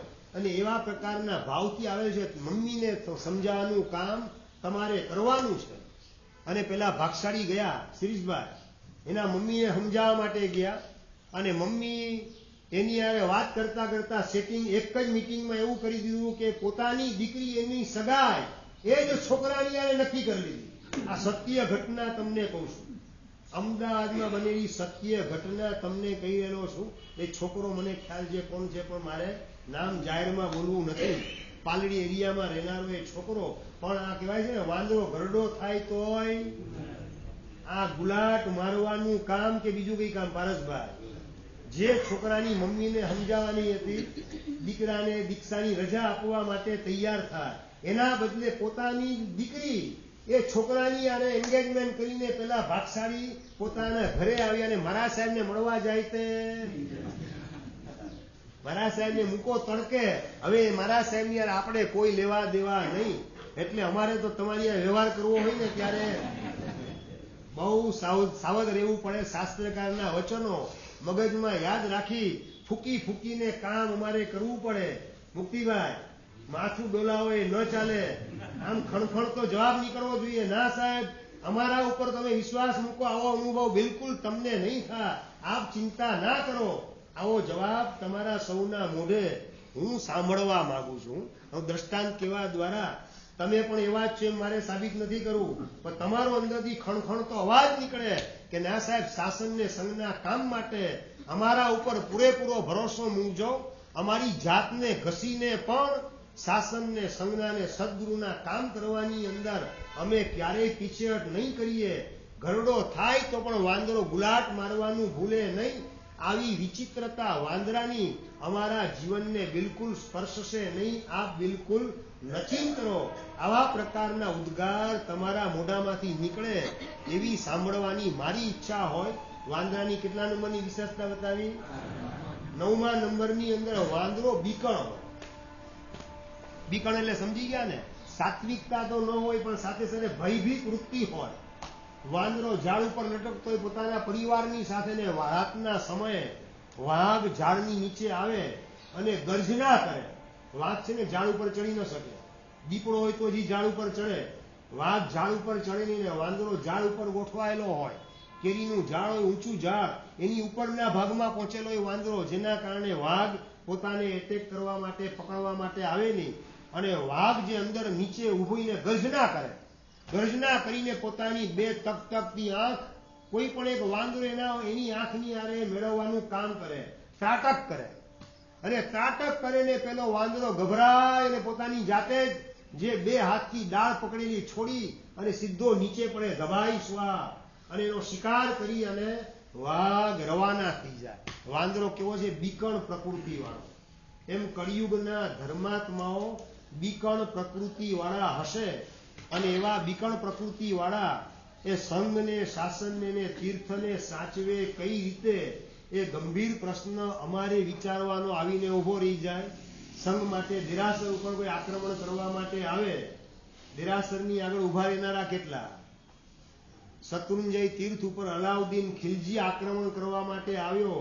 વાણિયા બધા રવાના થઈ ગયા. મહારાજ સાહેબને કે મહારાજ, અમારું કામ નહીં, અલાઉદ્દીન ખિલજી, એની સામે અમે સાહેબ શું ટકી શકીએ? અમારું સાહેબ કામ નહીં. બધા વાણિયાઓ રવાના થઈ ગયા. એને હું શ્રાવક નથી કહેતો, એને વાણિયા કહું છું. હા, સમજાય ને? બરાબર. ભગવાનની આજ્ઞા પોતાના હૃદયમાં કેન્દ્ર સ્થાને ગોઠવેલી હોય તો એને શ્રાવક કહેવાય. બાકી જૈન કુળમાં જન્મ લીધા પછી પણ એ વાણિયા કહેવાય. જો મોહરાજાની આજ્ઞા હૃદયના કેન્દ્રમાં હોય તો, સંસાર હૃદયના કેન્દ્રમાં પ્રતિષ્ઠિત કરેલો હોય તો એ શું કહેવાય? સંસારનો પ્રતિનિધિ, એટલે વાણિયો કહેવાય. શાસનનો શ્રાવક ન કહી શકાય, સંઘનો સુભટ ન કહી શકાય એને. અને અલાઉદ્દીન ખિલજી એટેક કરવા માટે આવે, બધા વાણિયા ભાગી ગયા. અને અલાઉદ્દીન ખિલજીની સામે શત્રુંજયના આદિનાથ પરમાત્મા એની રક્ષા કરવા માટે બધા બારોટ ઉપર ચડ્યા. ઉપર ચડી અને રામગઢ, આપણો જે આવે ને રામપોળ, એ રામપોળનો દરવાજો બંધ કરી દીધો. અને એની ઉપર બધા ગોઠવાઈ ગયા બારોટ લોકો. હાથમાં ખુલ્લી કટાર છે, કોકના હાથમાં તલવાર છે. અલાઉદ્દીન ખિલજી એ ગોળ પ્રદક્ષિણા આપવાનું કામ કરે. રામપોળનો દરવાજો ખુલ્લો નથી, પાછળનો કદાચ દરવાજો ખુલ્લો હોય તો એ ઘેટી પાગને ત્યાં પહોંચ્યો.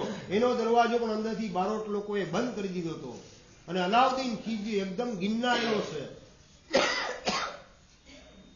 કોઈ પણ હિસાબે આ મંદિરને તોડવું છે, મૂર્તિઓને તોડવી છે, એવા પ્રકારનો જેને સંકલ્પ કરેલો છે અલાઉદ્દીન ખિલજી, દરવાજો તોડવા માટે તૈયાર થાય, પથ્થર મારવાના કામ કરે એના સૈનિક વગેરે. અને એ વખતે પાડી ઉપર ગોઠવાયેલા બારોટ વગેરે લોકો વાત કરે, અલાઉદ્દીન ખિલજી, તું અહીંથી રવાના થા. અમારા લોકોના અમે બલિદાન આપશું, પણ ભગવાનનું બલિદાન અમે લેવા દેશું નહીં. ખિલજી, તું અહીંથી રવાના થા. બોલી અને એક બારોટ પોતાના હાથની અંદર એનું ખંજર પોતાના જ પેટમાં ભોકી અને લે નાલાયક, અમારા લોહીથી તું તૃપ્ત થા અને અહીંથી રવાના થા. પોતાના પેટમાં ખંજર મારી અને ત્યાં દબાઈ સ્વાહા નીચે પડે અલાઉદ્દીન ખિલજીની પાસે. અલાઉદ્દીન ખિલજીએ પોતાનો ઘોડો સહેજ પાછળ લઈ લીધો. એની પાછળ બીજો બારોટ પોતાના પેટની અંદર, લે નાલાયક નરાધમ, અમારા લોહીને ચૂસવાનું કામ, એને પીને તું તૃપ્ત થાને અહીંથી રવાના થા. બોલી અને પોતાના પેટમાં ખંજર ભોકે અને નીચે પડે. કેટલા મરશો તમે, હું જોઉં છું, હું એમને એમ રવાના થવાનો નથી. એવું અલાઉદ્દીન ખિલજી મૂછ ઉપર વળ દઈને બોલવાનું કામ કરે. અને ત્રીજો એક બારોટ આવ્યો અને જેના હાથનું હજી મીંઢણ પણ છૂટેલું નથી. તાજા જેના લગ્ન થયેલા છે અને મારી પત્ની જે છે એનું ભવિષ્ય શું થશે એનો વિચાર કર્યા વિના આદિનાથ પરમાત્મા માટે મારા જીવનનું બલિદાન આપું છું બોલી અને પોતાના હાથમાં રહેલી તલવાર દ્વારા પોતાનું ડોકું કાપી અલાઉદ્દીન ખિલજીના પગમાં ફેંકવાનું કામ પેલો નવયુવાન નવપરિણીત એવો બારોટ કરે છે અને અલાઉદ્દીન ખિલજી એના શરીર ઉપર લોહીની ધાર પડે અને આ રીતે 19 બારોટે પોતાના બલિદાન આપ્યા અને પેલા અલાઉદ્દીન ખિલજી એનું હૈયું એકદમ પીગળી ગયું અને બસ रुक जाओ अभी मैं मंदिर को तोड़ने वाला नहीं मूर्ति को तोड़ने वाला नहीं मैं अभय दान देता हूं અને ત્યાં આવી અને બે હાથ જોડીને માફી માંગવાનું કામ કરે છે કે મને માફ કરો હવે હું આ મંદિર નહીં તોડું પણ તમારા ભગવાનના એક વખત મને દર્શન કરાવો મારું લશ્કર બધું બહાર રાખું છું માત્ર હું એકલો અંદર આવું છું મને દર્શન તમારા ભગવાનના કરાવો કે જે ભગવાન ખાતર આ 19 લોકોએ પોતાના બલિદાન આપેલા છે તો ભગવાન કેવા મહાન હશે જેના ચાહક આવા ખાનદાન લોકો છે બસ તમારા ભગવાનના મને દર્શન કરાવો અને એકલો અલાઉદ્દીન ખિલજી આવે આદિનાથ ભગવાનના દર્શન કરીને માફી માંગવાનું કામ કરે આને કહેવાય સાત્વિક વૃત્તિવાળા ધર્માત્મા જન્મથી જૈન ન હોવા છતાં પણ જે બારોટ લોકો આદિનાથ ભગવાનના પૂજારી તરીકેનું કામ એના સિંગર તરીકેનું કામ ગાયક તરીકેનું કામ કરતા હતા એવા બધા લોકો એમણે પોતાના પેટની અંદર આદિનાથ દાદાનું ઋણ ગયેલું છે એને અમે હરામ કરશું નહીં અમે અમારા પ્રાણની કુરબાની આપશું પણ અમારા દાદાને બચાવશું આવી સાત્વિક વૃત્તિવાળા બારોટ લોકો એને શત્રુંજય તીર્થની રક્ષાનું કાર્ય કરેલું હતું એટલે વાંદરો જે બીકણ હોય એવા બીકણ વાણિયાની ભૂમિકાવાળા નહીં પણ નોન જૈન હોવા છતાં પણ સવાયા જૈન ને બમણા જૈન બનવાનું પરાક્રમ જે બારોટ લોકોએ કર્યું એના કારણે અલાઉદ્દીન ખિલજીના હૃદયનું પરિવર્તન થયું અને મંદિર મૂર્તિ તોડ્યા વિના પાલિતાણાને લૂંટ્યા વગર અલાઉદ્દીન ખિલજી ત્યાંથી રવાના થાય છે વાત મારે કરવી છે કે કળિયુગના વાંદરા જેવા ધર્માત્મા બનીને બીકણ પ્રકૃતિવાળા આપણે થવું નથી પણ આપણે સાત્વિક પ્રકૃતિવાળા બનીએ સંઘ ખાતર શાસન ખાતર સદગુરુ ખાતર ક્યારેક ચાન્સ મળે તો આપણા પ્રાણની કુરબાની આપીને પણ સંઘ શાસન સદગુરુ કે સાધ્વીના શિલની રક્ષા કરવાનું સત્કાર્ય કરવાની અંદર આપણે ક્યારેય પીછેહટ કરવી નથી એવો એક બોધપાઠ આ પ્રસંગના માધ્યમથી લઈએ તો કલિયુગના વાંદરા જેવા ધર્માત્મામાંથી સિંહ જેવા સાત્વિક ધર્માત્મા બનવાનું સૌભાગ્ય આપણને સૌને પ્રાપ્ત થાય અને 10મા નંબરની વાંદરાની વિશેષતા વાંદરો કાયમ માટે ખાય ઓછું અને બગાડે ઘણું ઢોળે વધારે આ કળિયુગમાં લગભગ આવું જ જોવા મળે છે ધર્માત્માનું ખાવાનું ઓછું અને હેઠું મૂકવાનું વધારે આવા પ્રકારની સ્થિતિમાં આપણે ગોઠવાવું નથી ખોટો બગાડ કરવો નથી આજે લગભગ ભોજનની આઈટમ બધી ભેગી કરો ને તો પણ એની કિંમત કેટલી થતી હોય માંડ 200 કે 250 રૂપિયા અને વનેચંદભાઈ એ મેનુ કાર્ડ જે છે તમે નક્કી કરો કે આટલી આઈટમ બનાવી છે દીકરાના લગ્ન પ્રસંગે રિસેપ્શનની અંદર ડીશ કેટલાની 1500 ને 2000ની ડીશ અશ્વિનભાઈ 2000ની ડીશ હોય કિંમત કેટલી 200-250 રૂપિયા અને 2000 નો બગાડો કરવાનો અને પાછું બોલવાનું ગામ આખાની અને મૂછે વળદીને મેં લગ્ન પ્રસંગે રિસેપ્શન 2000ની ડીશ બધાને જમાડે હતી આ બુદ્ધિનું પ્રદર્શન છે કે ડાપણ છે 200ની ડીશના 2000 આપવા ખાવાનું તો અંદર 250 ગ્રામ કે 300 ગ્રામ એનાથી વધારે જવાનું નથી 200-250 રૂપિયાથી વધારે જેની કિંમત થાય નહીં અને માત્ર પ્રદર્શન એટલે પૈસાનો બગાડો અને નંબર 2 પાછા એવા લોકો દેરાસર માટે બોલતા હશે સાહેબ ભગવાન ઉપર આ દૂધ ઢોળી નાખીએ દૂધ કેટલું બગડી જાય છે આ પક્ષાળમાં દૂધનો બગાડ કેટલો થાય છે અલિયા દૂધનો બગાડ પક્ષાળમાં વધારે થાય કે તારા દીકરા દીકરીના લગ્ન પ્રસંગે 2000ની ડીશ તું નક્કી કરે છે એમાં પૈસાનો ધુમાડો થાય દીકરા દીકરીના લગ્ન પ્રસંગે 50,000 રૂપિયાના ફટાકડા ફોડવાના, એમાં ધુમાડો પૈસાનો દેખાય નહીં. અને ધુમાડો પૈસાનો ક્યાં દેખાય, બગાડો ક્યાં દેખાય? માત્ર જેમાં 200 ગ્રામ પણ દૂધ ન હોય એવું ભગવાનનું પક્ષાલનું દૂધ, જેમાં 80% 90% પાણી હોય, એની અંદર દૂધનો બગાડ દેખાય. અને ફટાકડા 50,000ના ફોડી નાખવાના, એમાં બગાડ દેખાય નહીં. લગ્નની ડીશ 200-250ની હોય, આપવાના 2,000, એમાં બગાડ દેખાય નહીં. અને ધર્મના કોઈક કાર્યની અંદર રકમ ખર્ચવાની વાત આવે તો સાહેબ, હમણાં સાહેબ 4 મહિના પહેલા દીકરાજીને લગ્ન થયા ને, હવે સાહેબ બહુ બોજો વધી ગયો છે. હવે અનુકૂળતા બિલકુલ નથી. આવતા ચોમાસામાં આપ આવશો ને ત્યારે સાહેબ લાભ પૂરેપૂરો લેવો છે. સોરી સાહેબ, આ ચોમાસામાં અનુકૂળતા નથી. કિરણભાઈ, આવી મારા સાહેબની પાસે લુચ્ચાઈ આપણે કરવી નથી.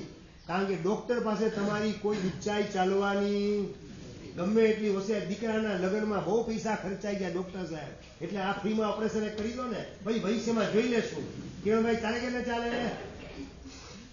ત્યાં સીધા દોર ચાલો તમે. વકીલ પાસે સીધા દોર ચાલો, સીએ પાસે સીધા દોર ચાલો. સીએ પાસે છુપાવો કેટલું? બધું ટોટલી ઓપન. ને ગુરુની પાસે બધું છુપાવાનું. આવી લુચ્ચાઈ વાળા વાંદરા કહેવાય, એવા શ્રાવક ન કહેવાય. વાણિયાની ભૂમિકા આપણી સમાપ્ત કરી, શ્રાવકની ભૂમિકા તૈયાર કરીએ. વિશેષ વાત અગરે વર્તમાન જોગ 10 મિનિટ તમારી વધારે લીધી. ઈચ્છા લીધી બોલો, જીનાગ્રહની ઈચ્છા લીધી બોલો. પચખાણ છઠ ચડાવવા લેવા. ઓકે, આવી ગયા. છઠના પચખાણ કીધું બધાને. પચખાણ, છઠ અને ઉપવાસ. જય શત્રુંજય, જય મહાવીર મહારાજા. સુયોગે છઠ નમસ્કાર, ભદ્ર નમસ્કાર, ચોઈમ્યારમ જી મેરા સમરણ ખાન છે પણ હાર પુષ્ય પુષ્ય પાણસ સલેનો છે સસિતનો વાસિતનો દેસાસુનો છે સસગણ મહત્વ વોસ સીધે વોસ